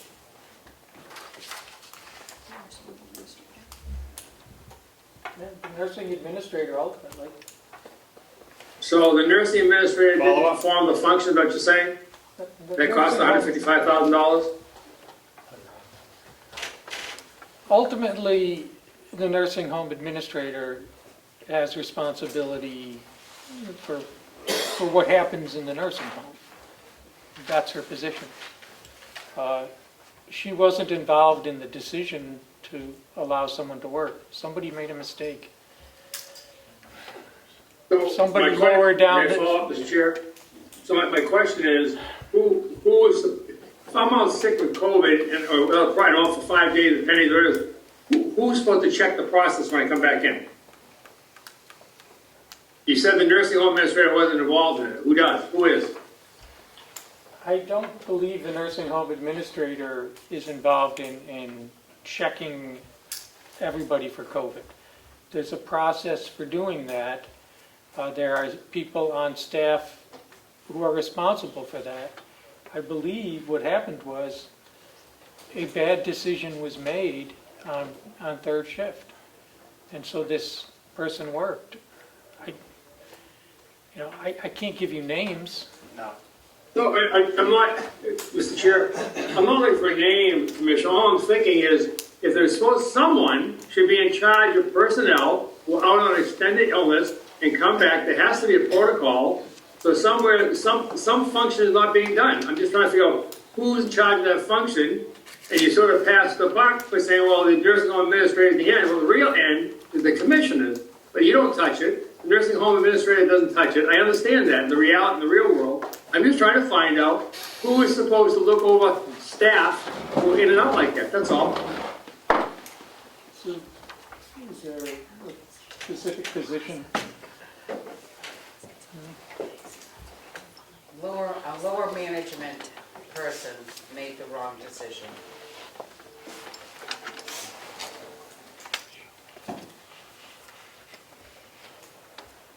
That doesn't answer, Mr. Chair, that doesn't answer the question. Who in the staffing is supposed to handle oversight or extended illness return? That's all. Very simple. Who does that? I think identifying the position and/or person would violate their privacy, because this is an employment issue.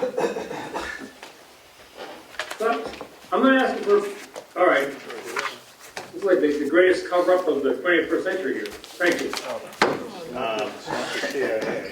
You can go to public and you can find out. Mr. Chairman, I don't think there's a cover up here. I don't think there is either. I don't. Well, I think I that object to anything that. cover-up, it just meant there's no answers. That's all. Mr. Chairman? Representative Burrows. Okay, I have a question and to Ms. Dodier, and if you feel comfortable answering that, I understand. There was also concern about, there were some other issues of concern that were raised by people who used to work there, the elder advocate. Are there still ongoing issues in terms of training protocols and some of the other things that were flagged that are still problematic? Yes. Okay, follow up. I'd just like to say that I think that there's a really good shot that there are going to be more fines coming down the road. And I think this is just the beginning. And I think that we need to take this a lot more seriously than I think that many of us in the room are. I think we could be whopped with double this.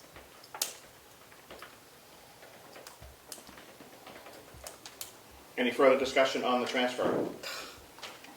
So basically, nobody cares. We're discussing the transfer. I get that, but nobody seems to give a you-know-what. I try and keep our meetings respectful. I do too, but it's the really same. hard. It's really hard. I would right now. expect the same in return. I will try to control myself. Thank you, Representative I will Burrows. up my medication. Representative McDonald. Just so I'm clear, they were under the impression that it was 5 days, that the people, after 5 days, would come back. The federal government changed the number to 10 days, and we just didn't pick up on it, weren't aware of it. That's what I got out of this. So it's a simple mistake. Okay. Thank you. So we can either choose to support our staff when they make mistakes, or not. Any further questions? Representative Belcher. Thank you, Mr. Chair. Just one thing, if I'm reading this correctly. So it was a 5-day period. Obviously, we can see how that can happen. You're switching back and forth, but I'm wondering why it says 21 days. $7,320 per day for a 21-day period. Commissioner Platch. I can try to shed some light on that. Sure. What happened is the deficiency was identified, and then there was a direction that the nursing home come forward with what they're going to do to make sure it doesn't happen again. And so that was done. It was reviewed, it was accepted. There was a 21-day period from the initial violation and it was deemed cured after all that was done, and that was the 21-day period. Okay, that makes To the sense. date it was deemed cured. So, and then the fine was imposed.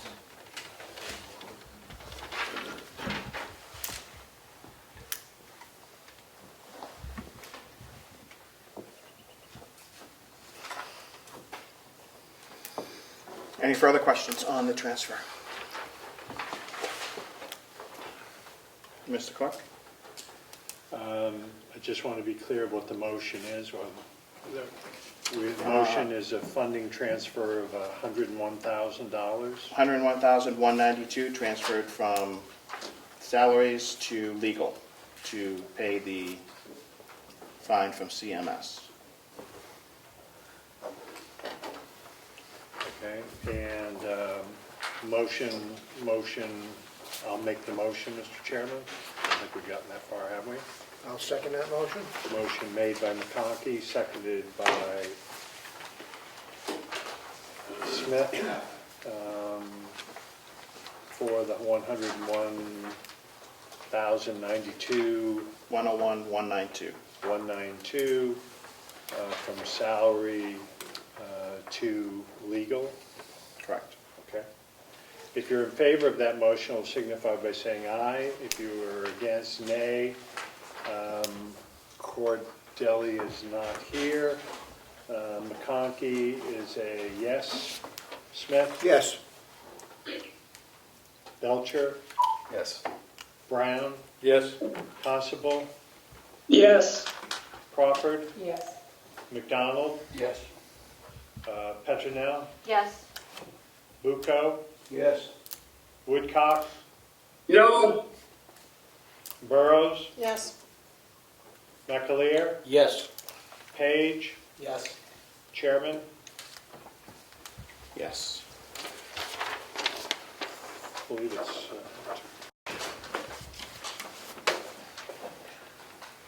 13 in the affirmative, 1 against, motion carries. Thank you. We'll have this attached to our minutes to make sure that, not this piece of paper, but to make sure that the full delegation made this transfer. Okay. Ms. Williams? Yes. Thank you.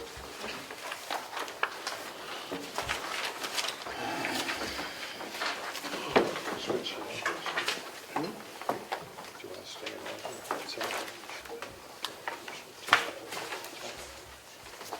You want to do that now? You want to do it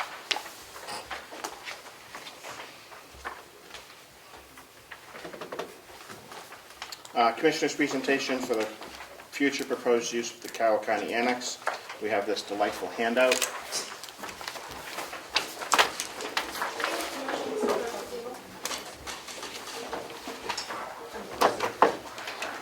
Leo? Yes? Did you hear her? I did hear it. The girl in the back, the lady in the back, Just look back, you go see it. the lady in the way back. Standing there. Can I help you? Mr. Chairman, those are the folks from Siemens Engineering that have been helping with the presentation. Is it okay for them to approach? Of course. Please, I was waiting for the commissioners to come up or introduce them.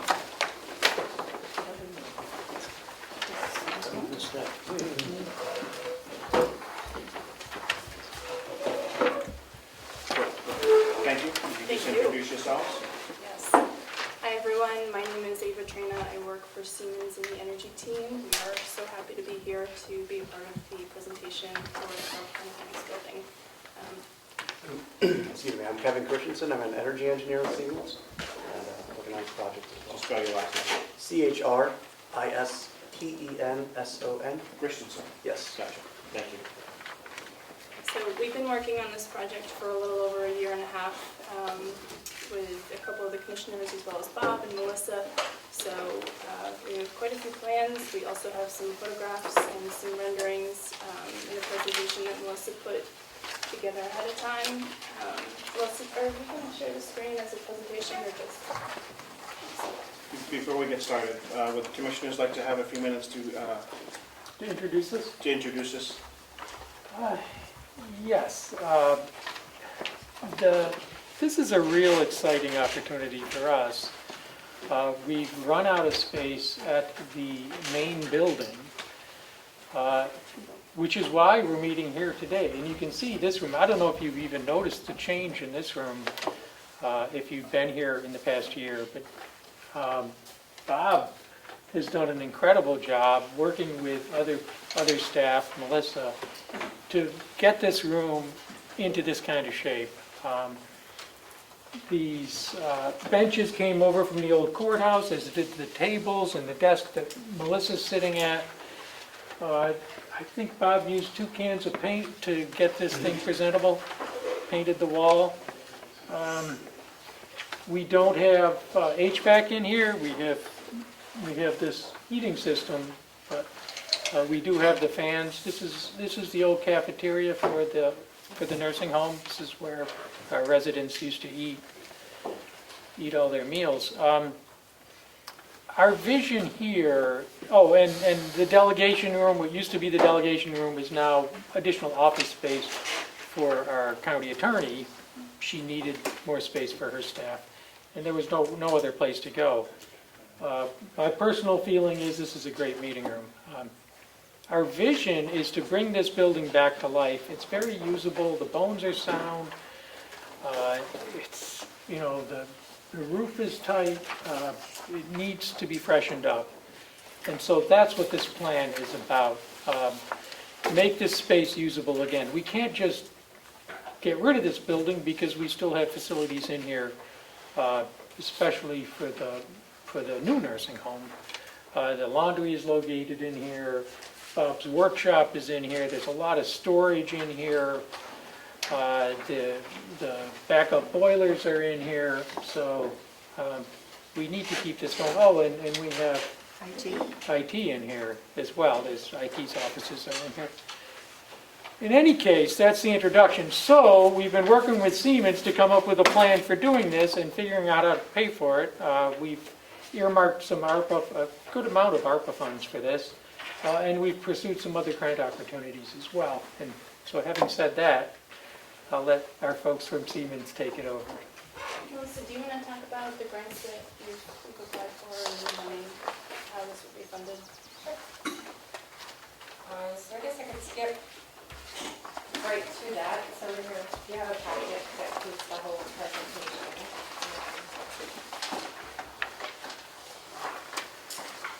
The new nursing home opened in 2010. 2 wings were demolished in 2014, leaving us about 28,000 square feet. And the town of Ospey currently has it assessed at $2.6 million. Can I have Jennifer Cox see that? Yes. I'm doing a screen share through the Zoom. Thank you. You're welcome. And then Commissioner Plash already talked about all of the current uses that this building is being utilized for. I could skip ahead. Yeah? Okay, well, I'll have to do it this way because I wasn't ready for that. Okay, so let's do this. All right. So the annex project funding. So the commissioners will first of all, we applied for a Gopher nursing home grant, and it's a 40% grant, 60% county match. You can use ARPA. So that combined piece is the $1.9 million. Leaving about $2.8 million in ARPA to also be used, the biggest chunk. And then most recently, I applied for the congressional funding through Senator Shaheen's office, and we were notified that we've made it to the next round. So it's really exciting. Very competitive process, and so that piece is, that will leave us with about $484,000 out of the $7.4 million needed for the project. We are eligible to apply for a community development block grant for that final chunk. That's that sliver at the top there. Yes, that little big piece. Yes, we initially applied for $3 million in congressional funding, and we're lucky enough to get 2, so. Representative McConkey has a question. Ms. Simmons? So this is absolutely wonderful. I like especially all the hard work that you've put into this, as others, but thank you so much. And I am hopeful that we're going to get the $2 million from Senator Shaheen's office and her funding source that she's looking at. In the unlikelihood that you don't get that money, would that mean that we would, as the county, would have to make up that difference? On face value. Sure, yeah. So initially, when we had started planning this process, we had broken this out into a phased project. So the first phase was for roughly $4 million because that was what the ARPA funds had allowed for. With inflation and construction costs rising, the more that we got into development, the more that it dragged on into a year and a half. Prices started to go up, and then we also added a few things into some additional scope into the project. So it then became one phase into 2 phases. So in the event that the $2 million didn't come through, we could go back to phase 1 and just do phase 1. But ideally, phase 2 would be the whole kit and caboodle, if you will. Thank you.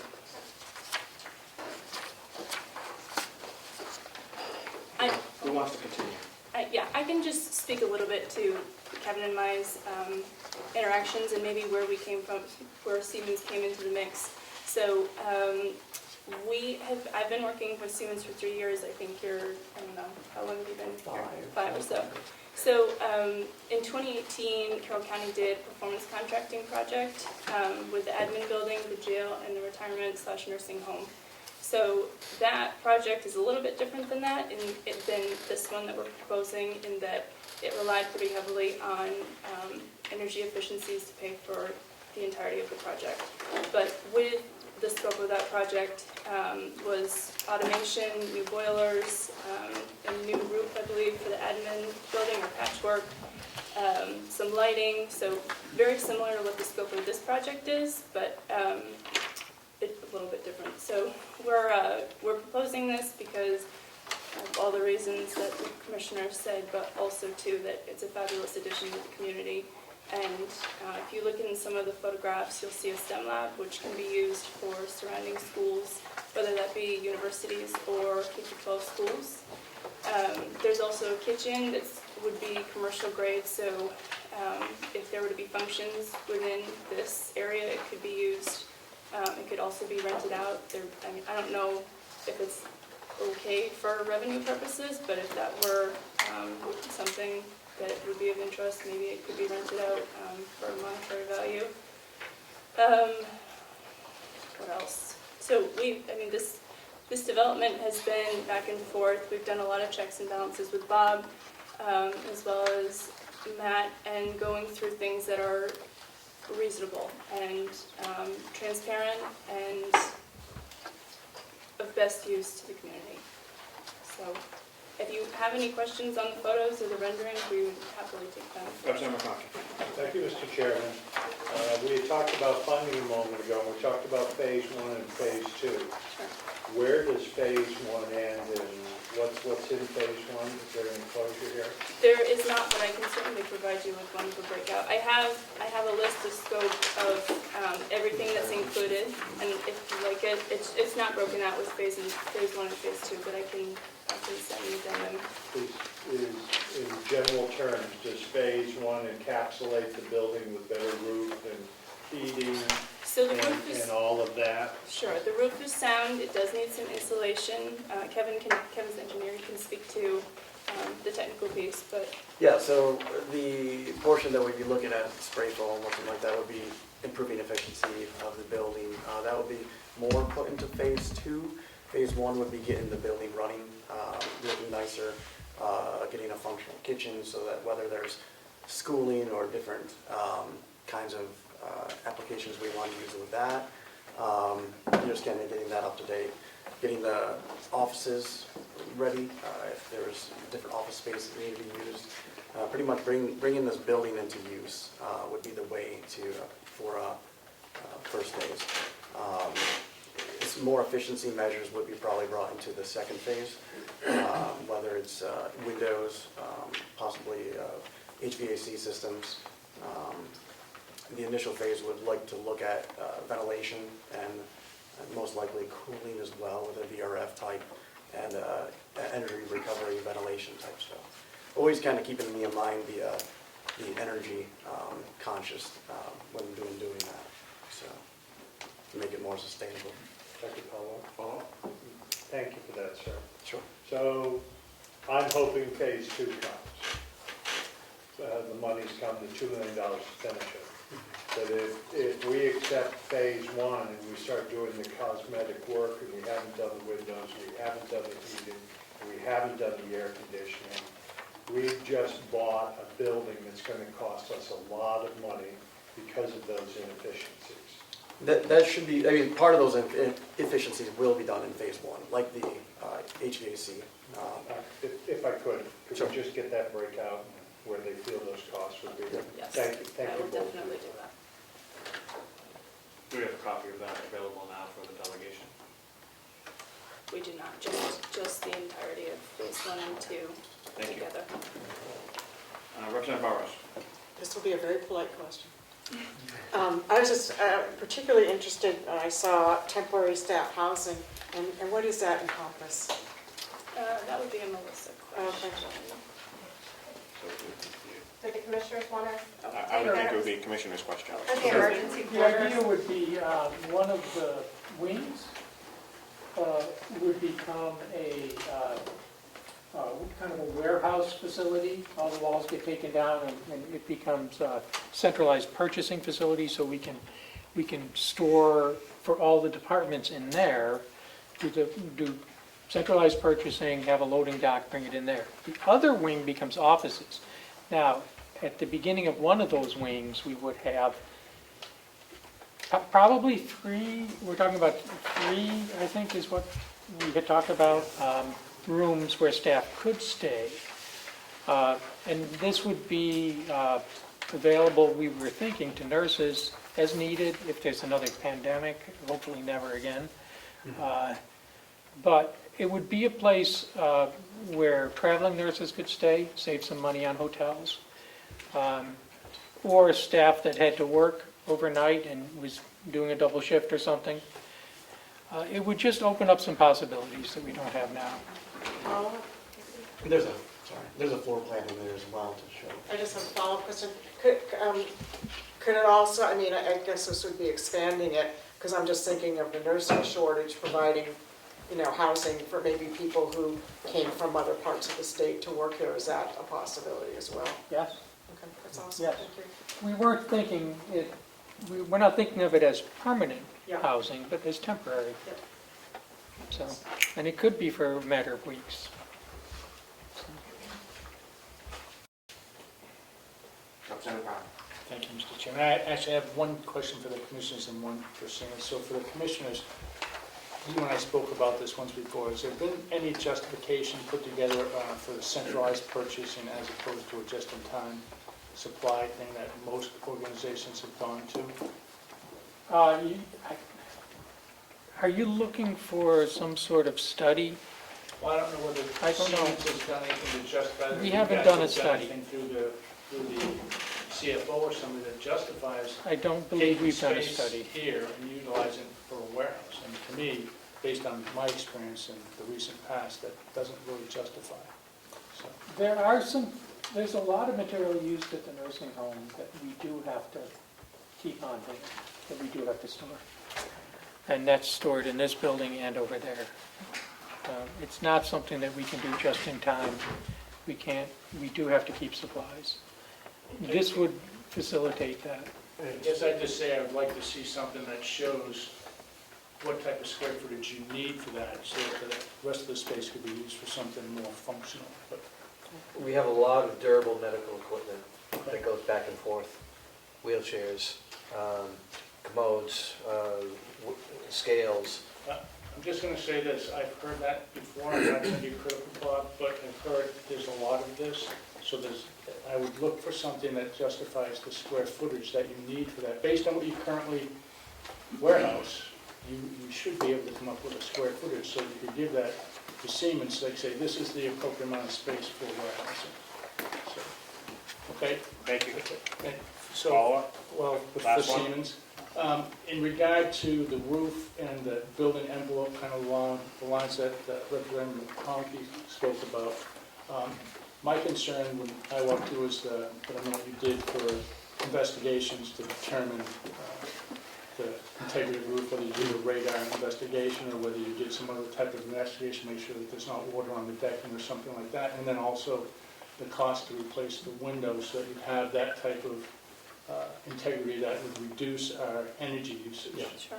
So what actually brings us here today is that we have an architect and an engineer that are ready to go so long as we get the approval for them to start site surveys. So we have a team of fabulous engineers, but they only go so far, which is when we like to bring in professionals so that they can develop their own drawings and say, you know, what really needs to happen. And they'll also help shore up pricing too. So the budgetary numbers that we've given Bob and Melissa thus far only go so far. So to have firm numbers definitely helps for the remaining of grants and whatnot.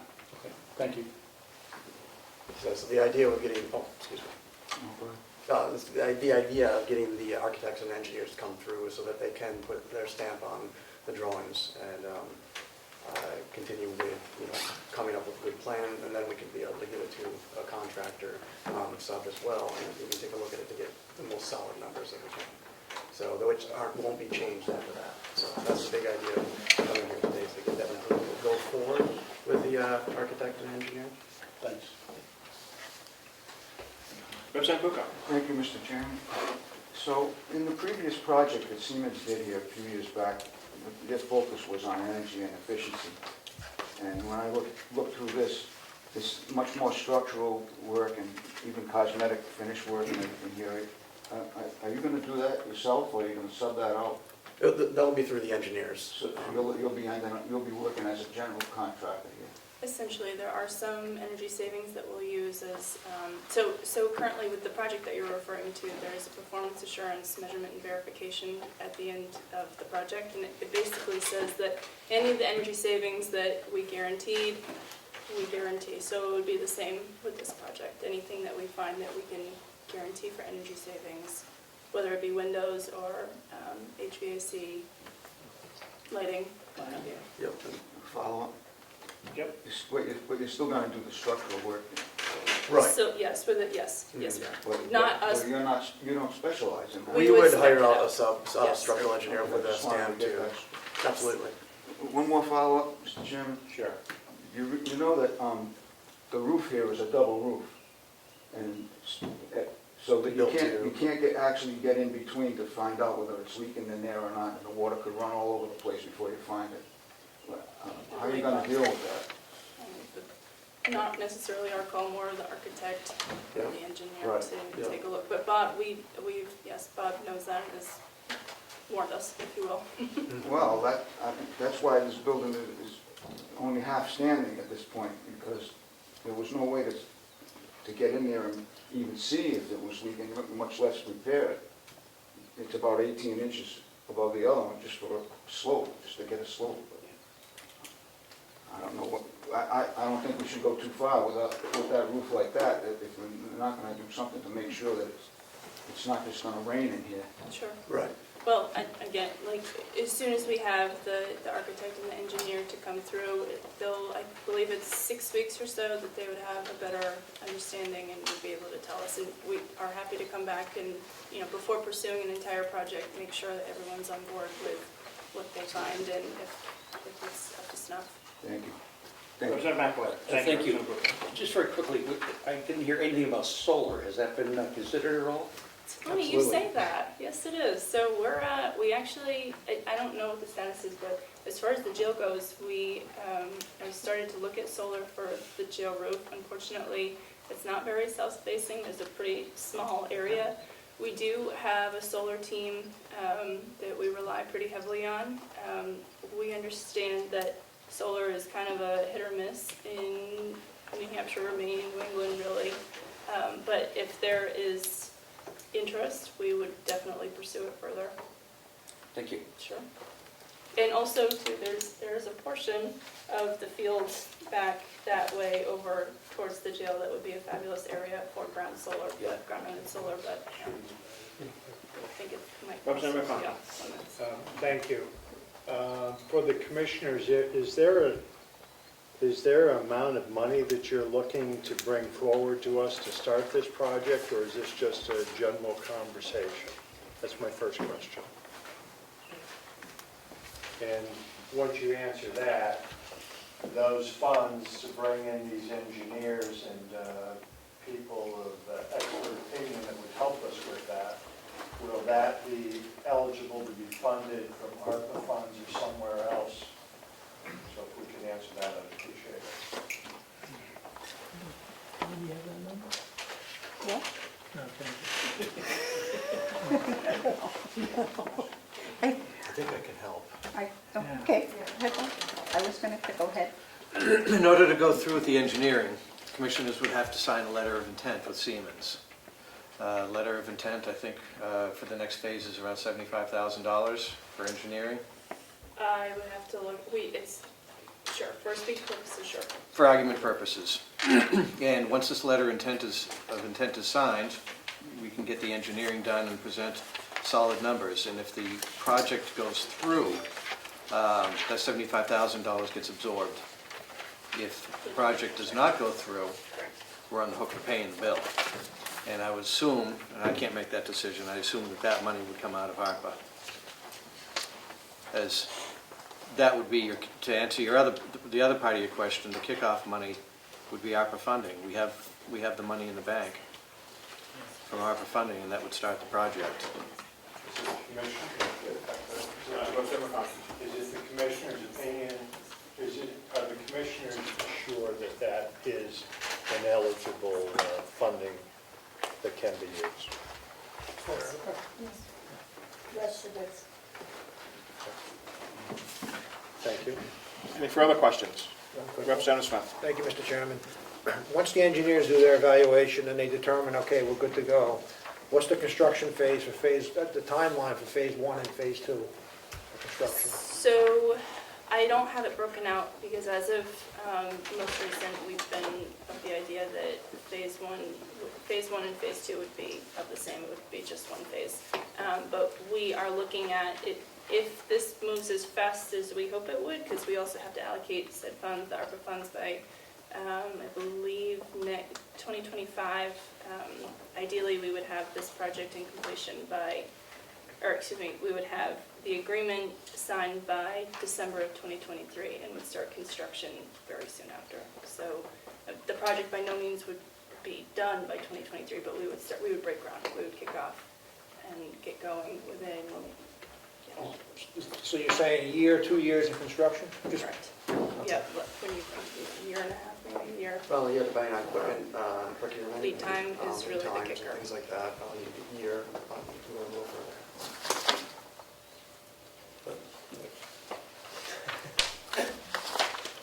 Any further questions?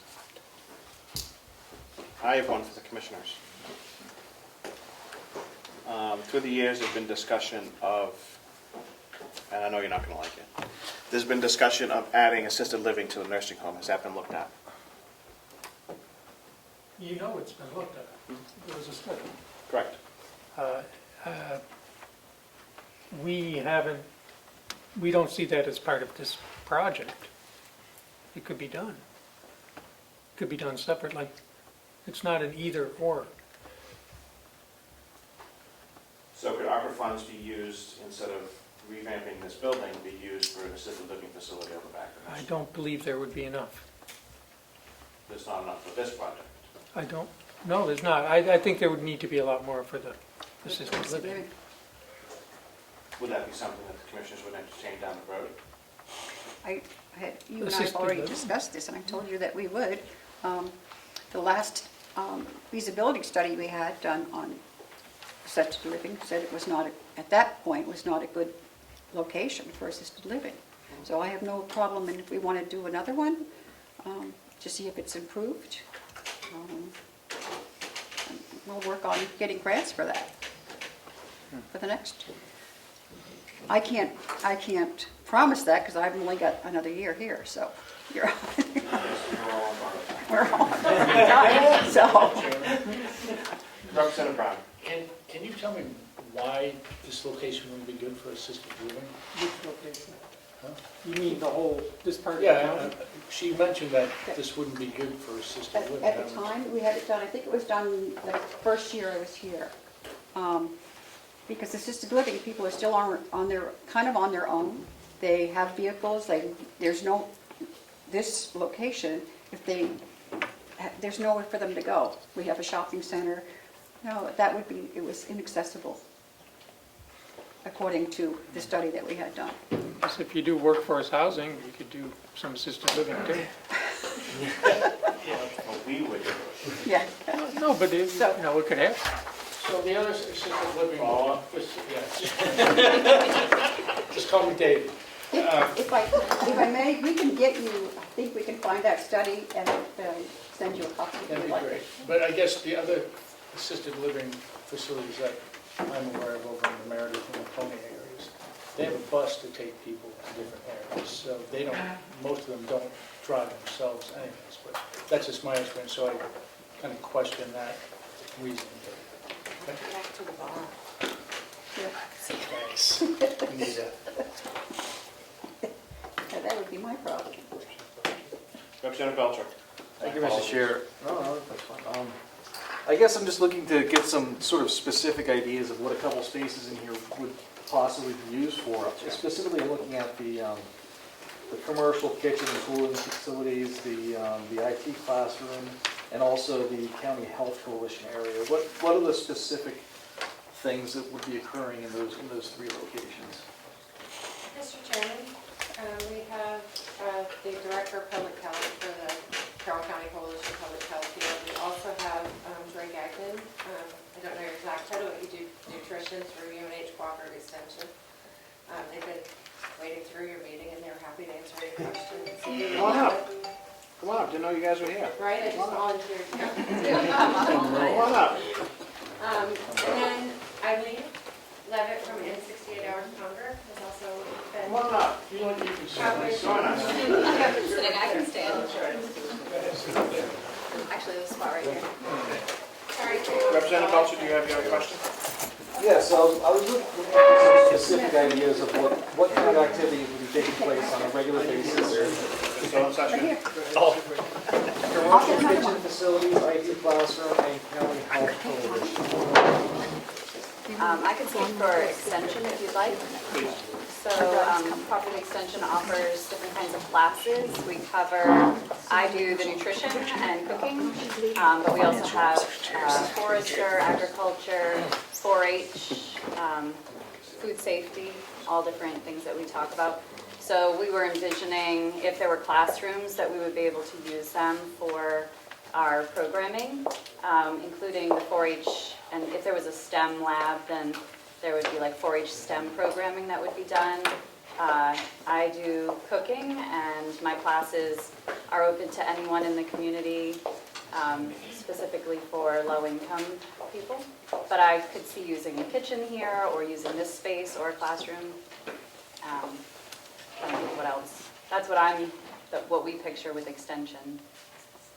And I can talk about, my name is Caleb Gilbert, I'm with Carroll County Coalition for Public Health, and I think one of the reps had a question specifically about those spaces, right? Yes. So that, I mean, we have an office in Ossipee now, it's at the old Hodgson Farm, which, you know, is worked out, but we were approached when this project was being come together because the connection between ARPA funding and COVID response. If folks may remember, our coalition vaccinated pretty much most of the county employees when the COVID-19 vaccine was rolled out. So we have we store some personal protective equipment and some clinic supplies. So that's what one of those rooms would be used for. Then just a typical office to do day-to-day operations. We're pretty mobile now too, but we just kind of have a home base set up. So in one of those rooms, it would be stored PPE and clinic supplies, and then just typical office operations. Just as you see, it's a very small part of the overall blueprint of the building. But you know, there's also talks about having, you know, setting up vaccination clinics in this building too, if it were to be renovated for if another pandemic were to happen or something of that nature, that we had to actually respond and serve individuals, so we could do it in this building. So. Thank you.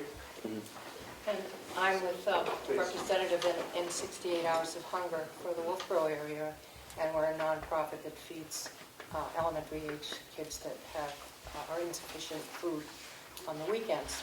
So we've been around for 10 years, and in the 18 months just before the pandemic, we had to move our food pantry 7 times. We had space at the hospital. We had to move as they collapsed one wing. We moved to another place. We were given a place at Brewster in the, well, I call it the cage, but we were given a space there, and then moved to what used to be the old Wolfboro Bank site. And then when the pandemic hit, we had to be out of there like overnight because of the restrictions there. We ended up in Jan Brooks's garage for a few weeks while we struggled to find a spot. And then we ended up, and we're happy now to be at All Saints Episcopal Church in a fairly small space. And we are very appreciative of every place we've been. But if there had been a site that we could move our pantry to that would have kept us from juggling, we would have very much appreciated it. And the core of our population that we serve is here in Ossipee. Thank you. Representative McConkey. Thank you. Thank you, folks, for being here, and all of you, especially the co-op, we've all had a great relationship in the past, and applaud everyone who does their work.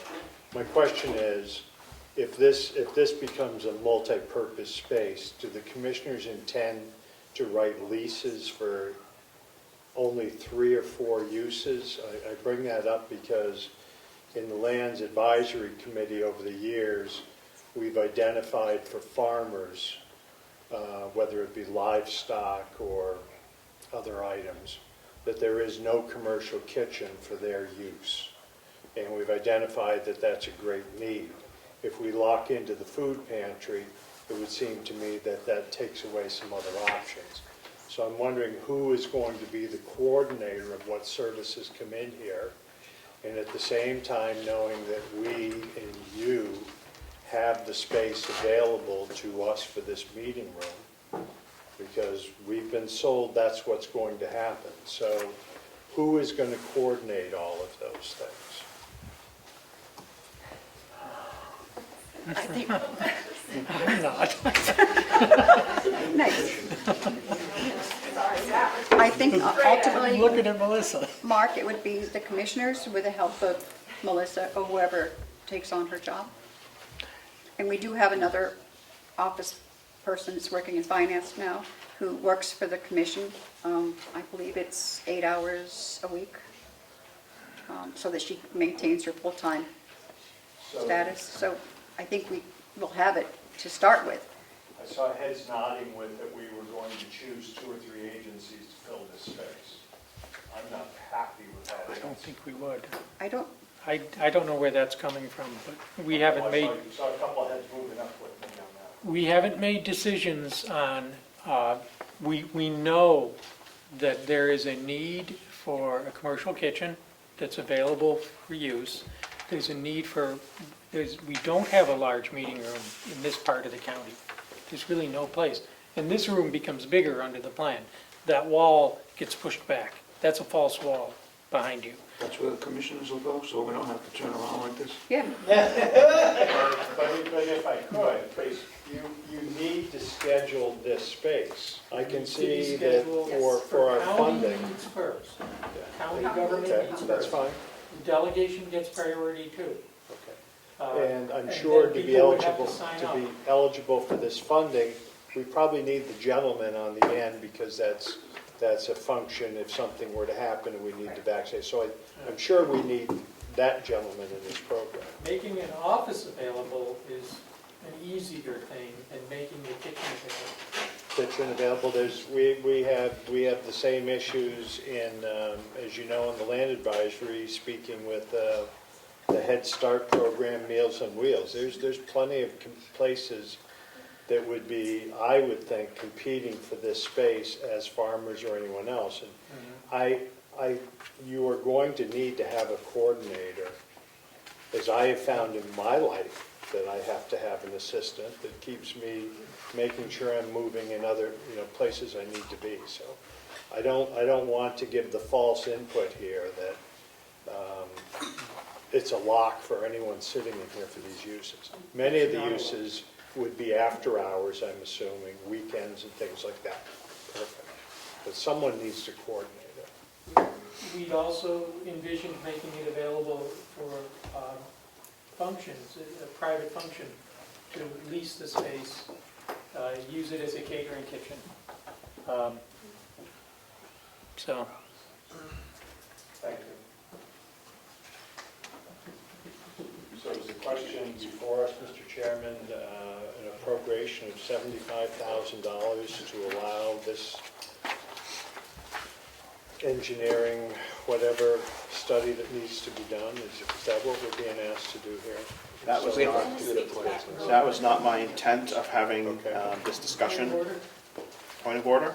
Yeah, we weren't looking, if we're using the ARPA funds, we weren't looking for you to authorize that. We were looking for some sort of blessing to go forward. We don't want to spend money on furthering this investigation, on hiring the people that are actually going to draw up firm plans, unless you all indicate, yes, it's worth going forward.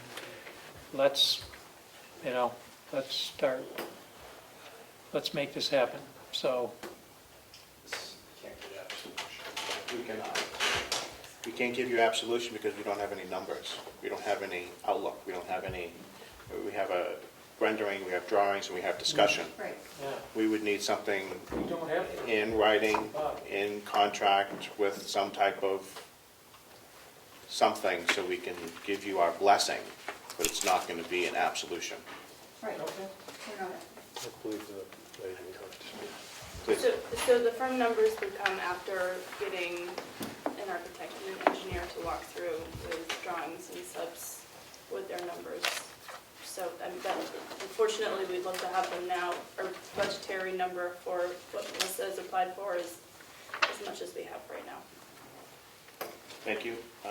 1 second, I'm sorry. Are the commissioners prepared for a letter of intent with Siemens to move forward with this project? Bob and Melissa do have one. I have one I with thought we me. had one, we had a draft at one point. Yeah. Has the commissioner signed and presented it to the commission, to the delegation? I'm sorry. Has the commissioners voted on it to accept it and present it to the delegation? I think we did vote on it.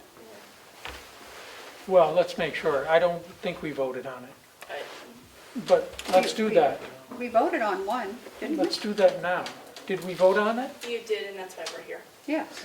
We I didn't. knew, I knew we did. Okay. Just- I have a Yes. faulty memory sometimes. It's been a long day. I appreciate everybody's indulgence on this. Do we have that to present to this delegation so we can vote on giving you partial approval to move forward with the $75,000? Can I interject very quickly? So Bob said 75, I just pulled it up, Melissa also has the document. It is for $94,050, and the reason that it is more than 75 is because it is broken out with exactly the two proposals that we received from the architect and the engineer. I have them printed off if you would like to see them, as far as transparency goes. Have the commissioners voted on those? The commissioners are in recess. Want to take a walk out back? Let's come out of recess. Did you say, did we? Oh, I'm sorry, that was probably inappropriate, but It I'm was. tired too. We all are. I don't want the delegation to hold, I'm not going to speak for delegation, I don't want to hold this project up if it can go forward and be completed in the timeline that the ARPA funds need to be expended and/or encumbered.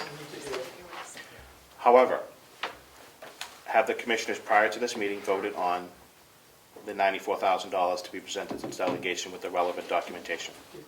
Yes, and Yes. Melissa and Bob do have the document, that's why we're here today. Yes, I don't know why Bob said 75. And I was too chicken to say that it wasn't 75 when he was talking, honestly. And It's 94. it's also stipulated that it's coming from ARPA funds. Yes. Can I have it? Can everybody here have it so they know what they're voting on? If that is the indulgence of the delegation? Or would you rather wait until another meeting? I don't know. Could we move on to other business and come back? We can while that's being gathered, Ms. Siemens. What is And if you need to take a walk with the commissioners, feel free. Are we in recess or? No, we're just going to move on to other business. We're not in recess, so if the people would like to go back to their seats. Any other business to come before the delegation? Representative McConkey. Thank you, Mr. Chairman. We're still in session. We have, I just want to make mention of, Everyone take their conversations outside. We're still in session. The gavel's right there. It's under your Behind your hat. hat. It's somebody over there. We're still in session. Thank you. I don't like using it, but. Representative McConkey. thank you, Mr. Chairman. I would like to express my thanks and appreciation to Commissioner Tessari, who is elected official as commissioner, and today we have replaced her position, and thank her for the time that she has spent here and the effort she has. Sometimes life takes a twist and you don't know where it is going to go, and I think I would appreciate if we could send a letter, distribute a card or something from the delegation another time, expressing our thankfulness for her participation. Without objection, we'll have something for our next meeting. Sounds good. Thank you. And well said, Representative McConkey. Did you have other further business?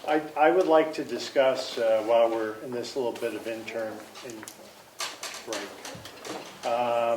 we have myself, Representative Page, that guy over there, and Commissioner Flash have participated in a lands advisory committee over the course of several months. I think we started in the wintertime, which is probably the second time that I have had involvement with the Lands Advisory Committee. The first round of that committee was centered very heavily on farming, spoke about the kitchen and that sort of thing.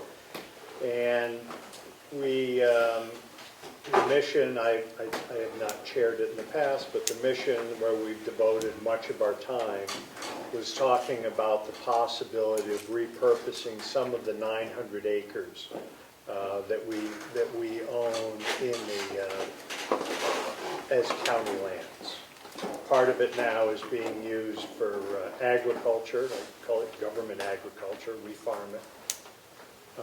And we have woodlands that we harvest, and there's been talk of trail networks and so forth. We have talked about 3 potential projects that might be considered by the delegation and by the commissioners. One was providing acreage, limited acreage for a daycare facility. children's, what's the right term for it? Daycare. Daycare. Another project that was identified is possibly taking some of our lands and working with a drug rehabilitation program, alcohol and drug. For part of our lands, they have a vision of if they were able to keep a population wanting to recover for as much as a year's time, the model shows that they have greater success rates going forward. So we've looked at some small acreage for that, and we've looked at, as a larger project, workforce housing. And that term can get spun in a lot of different ways, but our conversation has been that perhaps we would work in conjunction with the town of Ospey, because some of these projects, if they're not county operated, would have to fall under zoning regulations, planning regulations of the town. Taking our time, looking at what we would devote for space for that, and I very much have been promoting that we're not looking at townhouse development, we're not looking at condos, homes. It would be a mix of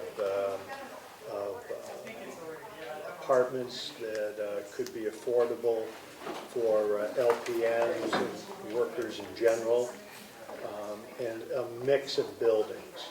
So it's 3 projects we've been looking at. We've worked with the Wendy Scriber, I believe, from the Cooperative Extension, talking about lands they've identified. We've come to no conclusion, but we have had a great conversation. And unfortunately, it's come to a stall point with our, that it had been headed by one of our commissioners. We've had many good speakers, we have many thoughts, and I would like to continue that conversation. And I've asked the chairman if there's some way that we could bring that into the delegation, being able to call those meetings as we did in the first advisory committee, and invite a commissioner to be with us. We're not binding any of our property for any future use, but we're fortunate of, I could ask Representative McDonald how many counties have acreage in excess of 500 acres is a trick question, but I won't. I'm going to say all of them. You would be surprised. It turns out there's only 2 or 3 that have acreage like we do, and we actually have more. So we have had a robust conversation, and I would like to continue that conversation, so that if we do get somewhere, and this makes sense for any of those 3 realms, that we work in conjunction with the town of Ossipee, who has been willing to work on their ordinances before. And I would like that opportunity. I would like somehow, Mr. Chairman, to bring that under our purview so we can call meetings.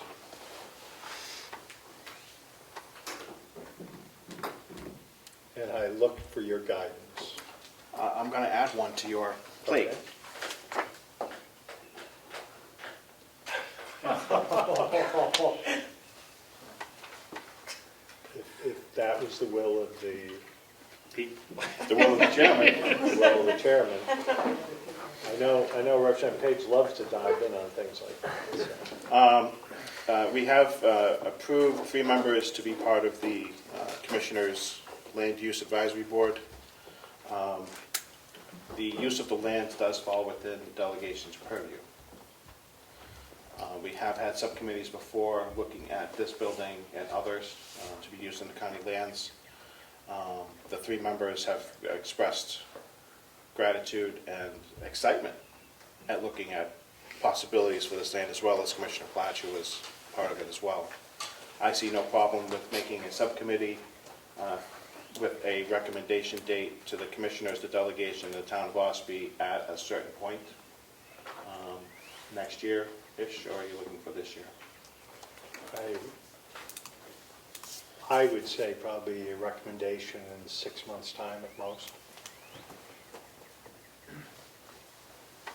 Motion to have a subcommittee to expand the advisory committee to a full subcommittee of the delegation to include the use of the annex, use of the lands, and recommendations to the commissioners, delegation, and the town of Ossipee for possible and continued use of the property at this address.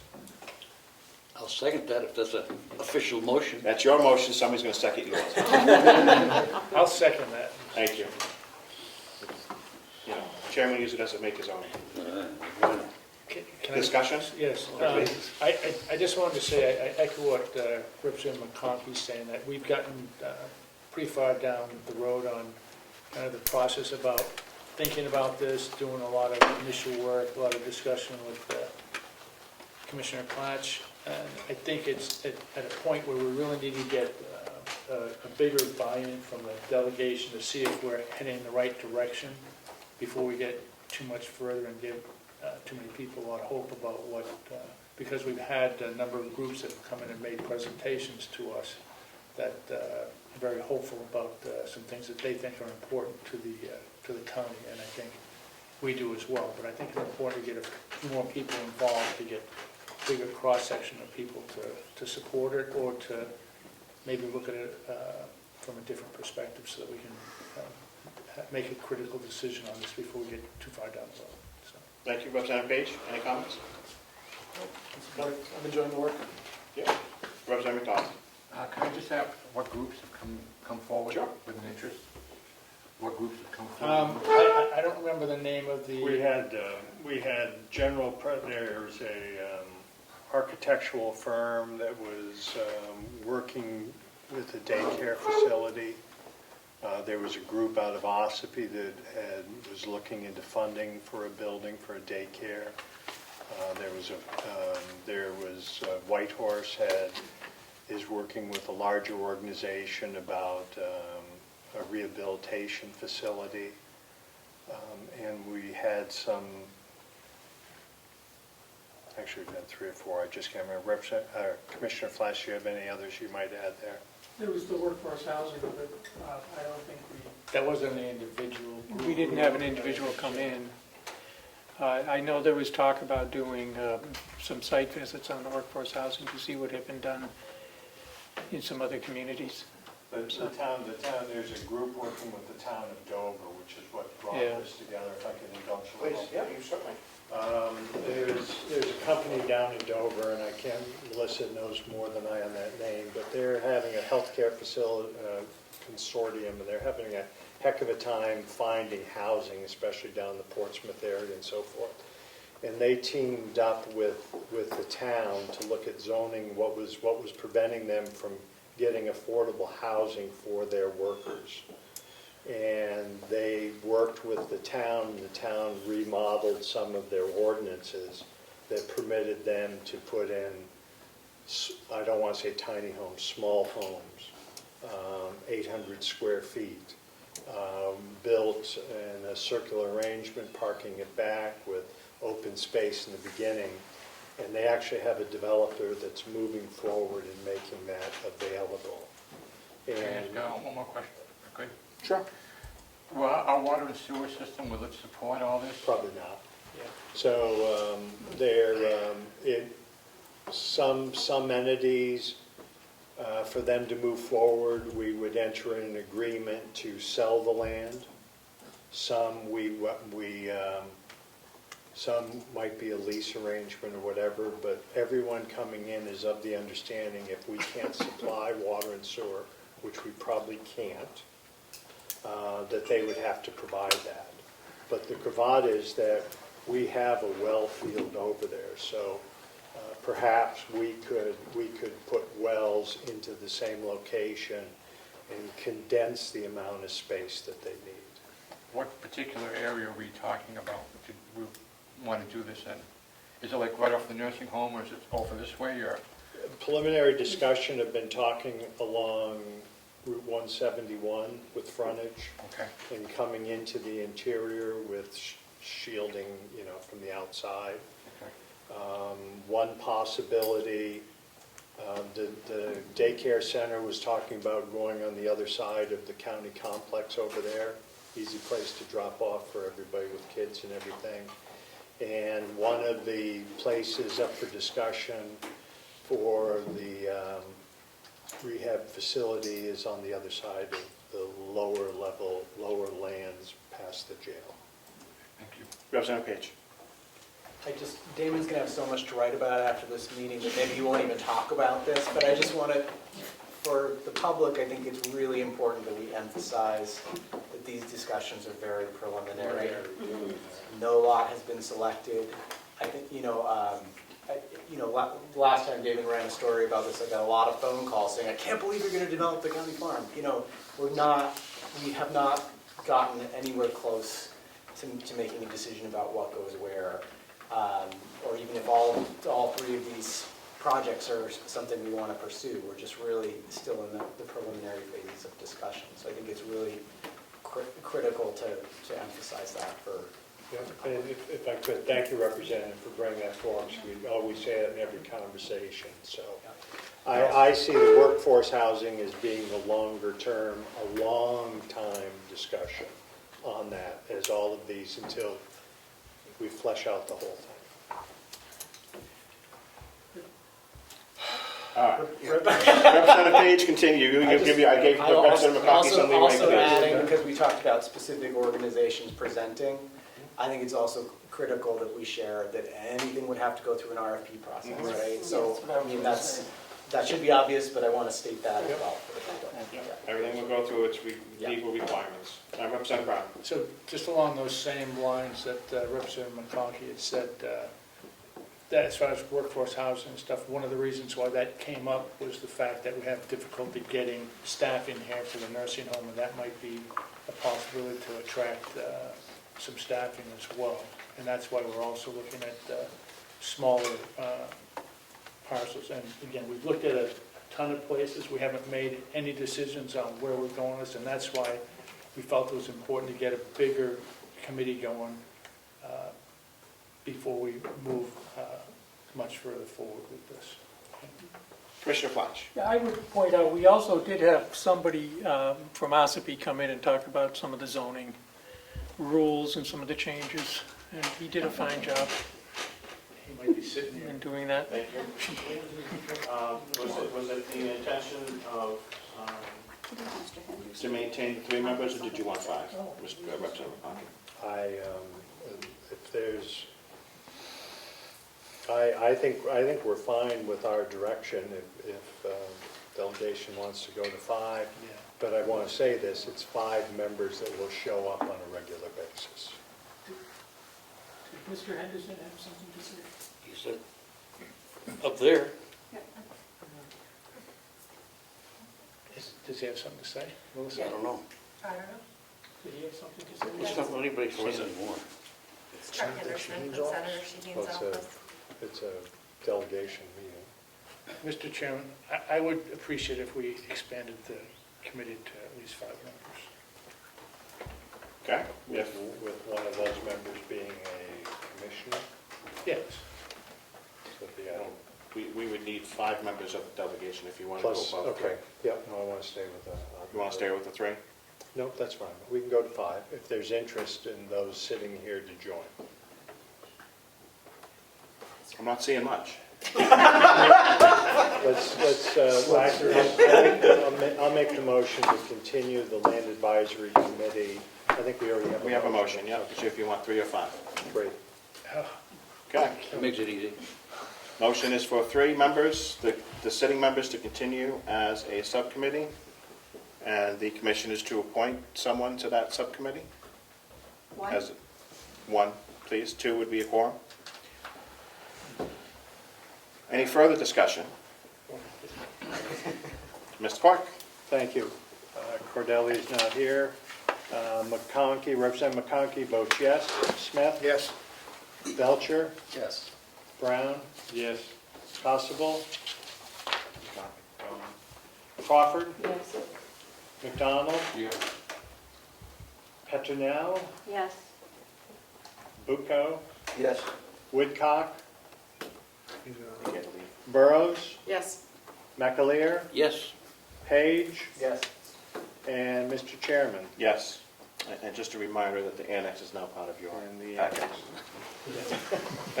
Thanks, Representative. You're welcome. 1, 2, 3, 4, 5, 6, 7, 8, 9, 10, 11. Motion passes 12 with no dissent. Do we have, all right, we're moving back to the commissioner's presentation. Do we have something that we can vote on? Yes, the commissioners came out of recess and did vote on it. We hadn't voted on it before, so. Thank you. And the My memory was, And the stipulation is to be used for ARPA funds? yes, And is that being presented to us right now? yes, the total is 94, we had voted on a 94.5. previous amount, but not the 94. 94,500, I believe. $94,050. 94,050. Do we have that to hand out to everybody so know what they're voting on? And then again, this is not our blessing to do your project, this is just for, The blessing to spend this money because you might be interested in doing you the might be project. interested in doing, yes. Yeah, we didn't, if you came in and said, there's no way, you know, we're ever gonna do this, we don't care if it's gonna help the people of Carroll County. The Lands Committee will be looking at this project and making recommendations as well. I think that, Thanks, Mr. Chairman. You're welcome. good, we all promised to do it.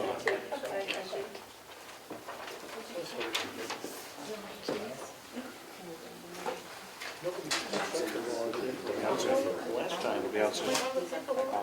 He only gave us 3 minutes. Grandson's under the lights at 7:30. We'll be there. 7 years old. Does that copy machine work? Yeah. And then, would it be all right to ask Chuck Anderson if he wanted to say something? It's really helpful to us getting the professional funding, and I just want to offer him the respect. Of course, would you, we're still in session. While Melissa is getting that ready for us, Mr. Henderson, would you like to opine a little bit on your thoughts? And we appreciate your time waiting for us. Hi, I'm just very excited that the delegation is so supportive of the annex project. As Terry and I discussed when I took a tour of the facility, you know, some people saw a mess and some people saw possibilities. And I think just the room that you're in right now shows the great possibilities for this facility. And I think it's going to be a very exciting project. And I've been, you know, building up support among the senator's staff, and the senator has seen this as the, you know, the #1 project in Carroll County. So we certainly hope we can push it all the way through the Senate appropriations project and through the budget. So thank you for all your time. Thank you, Mr. Henderson, for all your work.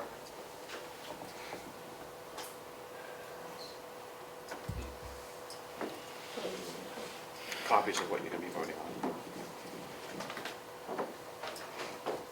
You got a selectmen's meeting tonight too, no? With what? You got a selectmen's meeting No. tonight too? Do we have a motion on the floor? There will be momentarily, There will be when we have a. when you have all the You paperwork. made a motion and I stole it. Mr. We Chairman, I don't passed have, that. We passed that one. Mr. Chairman, I don't have access to my fancy technology over here, and this is double-sided, so it'll take me quite a while. Can you put it up on the screen? Um, Oh, you can't. I can try to find the electronic one and just put it on the screen. It's double-sided, it'll take a long time to do that on this little machine versus this copier. Would it be faster to read it? Would it be faster to read it aloud? Just read it. All right, we'll pass it around, we'll pass it around. May I ask Mr. Henderson while we have him here? Email it? Mr. Henderson, are you open to taking a question from the delegation? Here's one if you want to. And then, here's another one. Looks good to me. Thank you. I don't know which way I'm supposed to look here. I'm a speed reader. Oh, okay, thank you.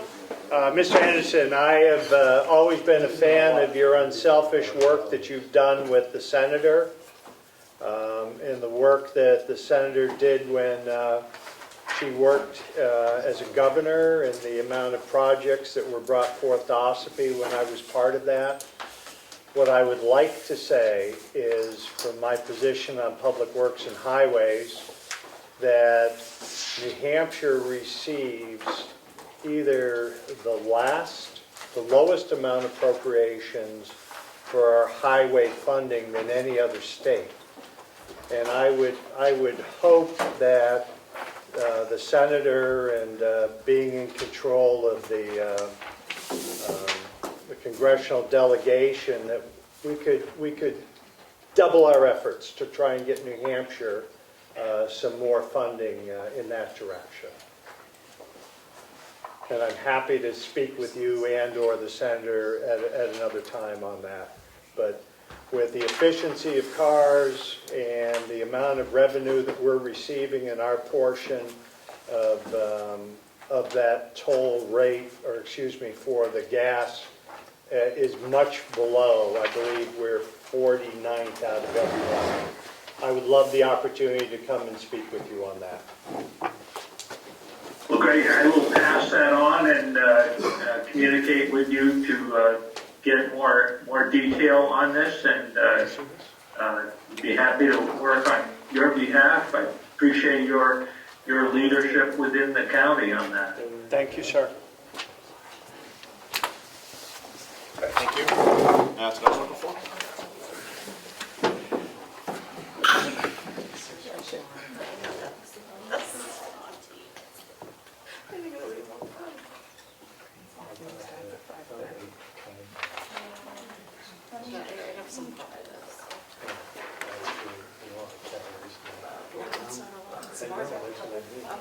Is there a signed copy? Yes, Siemens, do you have it? Somebody has a signed copy? Right there, I think. Is that signed? No, it's in this second. Am I supposed to sign this one? No. Melissa has it. 94,000. Okay. Yeah, sign this. I think you should be. Take care of that for us, right? Thank you. No, a signed copy by the commissioners. Yes, There it is. Somebody has it. I have it. Well, here's a blank copy. Do you need to see this? Run it off? I mean, if you want me to sign it too, I'm happy to. But Melissa should have it up on the screen. This is the signed copy. thank you. What was the date it was taken? Today.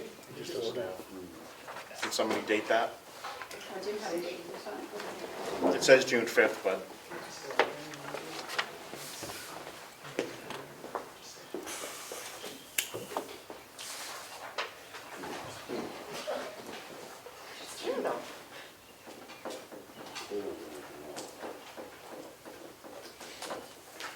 thank you.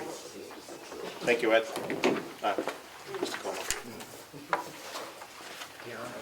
Yes. Yeah. All right. Having thoroughly read and absorbed that, I would like to make the motion that I thought I made before, that we accept this proposal to at least look into going forward on the annex. For 94,059. For $94,050. Okay. 94,050, 94050.00. Seconded by Representative Page.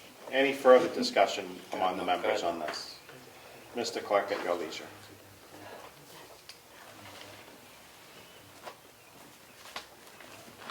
Thank you.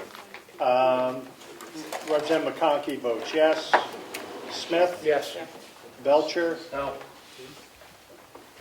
Brown? Yes. Constable's not here. Crawford? Yes. McDonald? Yes. Petronow? Yes. Bucco? Yes. Woodcock? Burrows? Yes. McAleer? Yes. Page? Yes. And the chairman? Yes.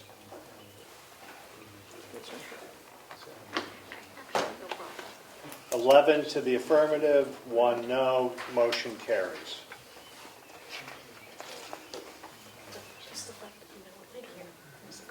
Thank you. Yes, thank you, Melissa. Yeah, Cordelli's not here, Constable's not here, Woodcock's not here. Hopefully we're back in front of you with Any other business? Any other business to come for the delegation? Motion to adjourn? Yes, can I have a point of order, please? Mr. Comeau. Thank you. I thought it a little inappropriate that the commissioners did not come out of recess. They went behind a door, a wall, made a decision, and then came back and then something occurred in the delegation. I just wanted to add that as a protest, that's all. Thank you. Damon, question? I just wanted to see if I could confirm that the reason why we can't move forward with Glaciers resignation, because his came before Tessari's, is because he has not put it in writing to the delegation at this point, or the commissioner. Can you say that again? Yeah. The reason why we can't move forward with replacing Glacier, because he resigned before Tessari, is because he has not put it in writing to the office of the commissioners. Is that He moved his date. Are you asking me why we can't? right? Because the position's still filled. Okay, but you can't. I don't think you even put out like, you know, a request for applicants or anything like that. The position's still filled. Right, but wouldn't you want to do that before the vacancy occurs? I mean, just so you have more of a seamless transition? The delegation can only act when there is a vacancy, not prior to. Okay. So you couldn't even sort of put out feelers or requests for applicants until the position's actually vacant?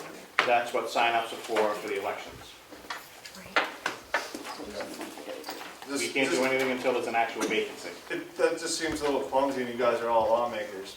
Because you would think, you would think that you'd want to have the new person, like just in business, you'd want to have the new person as the old person is leaving. You know, you wouldn't want to have a vacancy. I would think the press could leak it, though. We can't do that because we can't have an election or even a nomination for a position that's still filled. We can't do that by law. No, I'm saying you guys are lawmakers and change laws. This is not the place for it. This isn't the place for it, though. It hasn't been put forward to the county government. Go ahead. Any other questions, Damon? We are in Mr. Kane, Yes, are you asking for a question or? I'd like to ask if it was appropriate for the commissioners to go in private and take a vote and then sign a document and then present it to you. I thought that had to be done in front of public, at a public meeting. That was a question for the commissioners. Any questions for us? You accepted a document that they went off in the back room and signed, and, you know, I thought that should have been brought up in a public meeting. Thank you. Just the remedy could be they could ratify it right now. I mean, they're both sitting there. But this isn't their meeting, huh? This isn't their meeting. It's my But meeting. I know it's your meeting, but I'm just saying, like, you know, if we want to just kind of move on and not have a ambiguity. We are moving on. Yeah, moving on. I noted Mr. Comeau's objection. May I say, it's not illegal to have two meetings going on at the same time. We did come out of recess and went into, had our meeting. Anybody that wanted to come in was able to come in if they wanted to. And then we went back into recess and came back out here. I've never seen anybody go to the back room that would have. Well, there's only just one other room, there was chairs. It's not necessarily If I that. had known that, I would have gone. It was never announced. We are in recess until the call of the chair.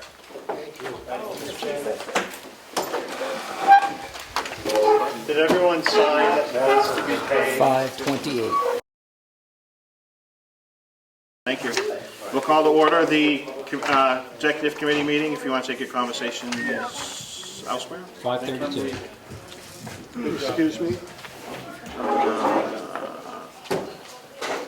Have we already done some transfers? I thought we already did some transfers. We were talking about the one for the fine, 101,000. Yeah, we did that one already. This was fine. Melissa, haven't we already done, did we do some transfers this year? Not at all. No? I thought we did some during the budget season. Keep down because it says The number. budget was still open, so we didn't do transfers, we just fixed the budget. Okay. Yeah. So 2023001 from environmental for $10,000 to transfer to overtime. Motion to approve. Representative Burrows. Representative McConkey. Second. Motion. Sal, overtime to who? It's going from salaries to overtime. It looks like the nursing home. 4414, but looks like the nursing home. 2023. And it also says environmental up on top, on the top right. Specifies the department. Oh, that's what I was looking for. Thank you. I know some of them, I don't know all of them. So we have It's lost in four blood. voting members. We have 4 members present, Mr. Clerk, and they're all present, so we don't need any attendance. Call the roll. I just got to find my floor. Yeah. Representative Burrows. Yes. McConkey votes yes. Representative Bucco. Yes. And the chairman. Yes. Yes. Passes unanimously 4-0. Thank you, and this is from Dietary 002.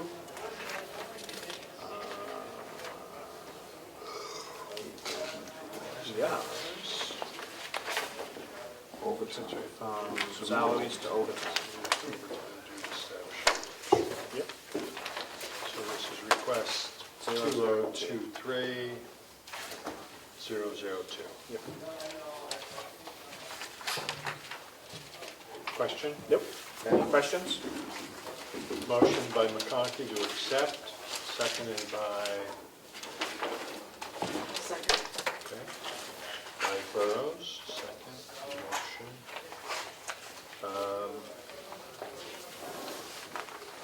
Representative Burrows, Oh, you're doing a do you vote now? have a question? No. Yep, you can vote. Yes. Mr. Clark? Burrows. Yes. McConkey. Bucco. Yes. And the chairman. Yes. Motion carries 4-0. Thank you. 1, 2, 3, 4. All right, the large one. $300,000 from nursing line salaries to agency. Motion to approve. Motion to approve. I'll make the motion to approve. McConkey. Second? Second. Thank you, Representative Burke. Discussion? Yeah, well, I guess we know what it is. This is just to hire nurses, outside agency nurses? For the agencies, yeah. Do we have any hope of cutting that down? No, it just keeps getting worse. Yeah, we have hired a couple. It was, I think the week ending the 13th, there were 6 agencies, 7 agencies. Actually, 6 full-time, 1 part-time. So, just so we're clear, $16,000 for that week. yeah, That's been the check. an agency is specific to a contract. They have to be here for a certain amount of time, and we can use them for a day and not. I don't know the answer as to how good it is today or not. We're still having people out with COVID, and we have to cover, and we want people to take their days off. We want people to be able to take their vacation. That was one of the things the union complained about, was people weren't getting vacation.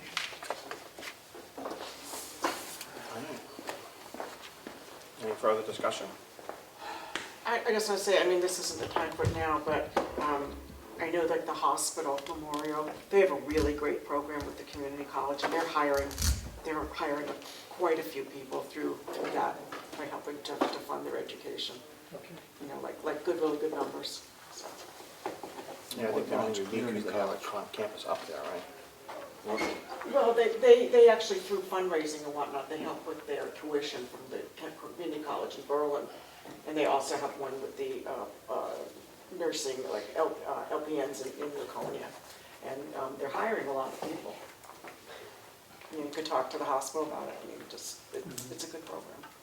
That sounds like something we They should look at. they intern and then they end up hiring them. Yeah, exactly, and they pay them while they're interning, and they train them while they're there.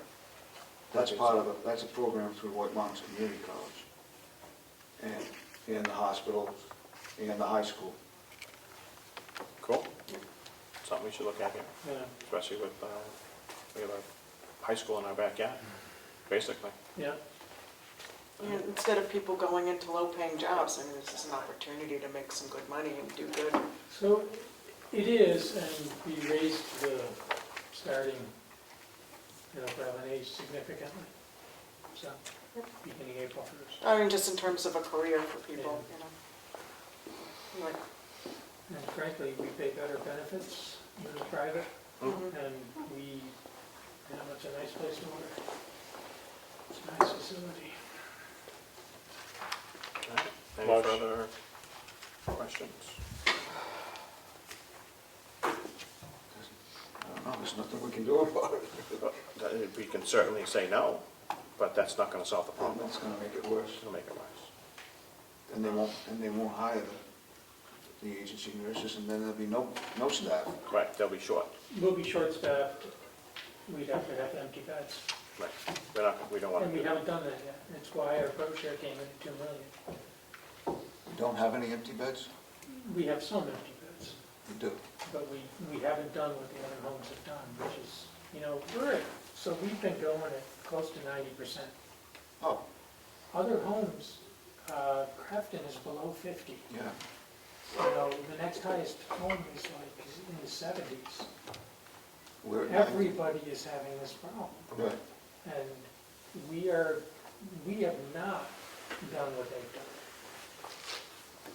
And, when the state came in, they said, you're not in a crisis mode for hiring, so you can't justify having had somebody work the code. So, Mr. Chairman, motion by McConkey, seconded by Bucco to approve $300,000, item number 2023-003. Would you like the roll call? If there's no further questions, please. Mr. Clerk? Representative Burrows. yes. Representative Bucco. Yes. Representative McConkey, yes. And the chairman votes. Yes. Passes 4-0. That's the only 4 we have. There's 4 here to sign. There is also the one from the delegation that we should sign because it was passed by the delegation, but it will still be in our minutes that we passed it as a delegation. So it's DUD one- signature? Yep. I'm sorry. Yep, so there's 1, 2, 3, and 4. Are you permanently over here? no. Are you No. We at- are in any further business to come before the executive committee? So, that's okay. Seeing none. Seeing none, we will adjourn the executive committee meeting. 5:41.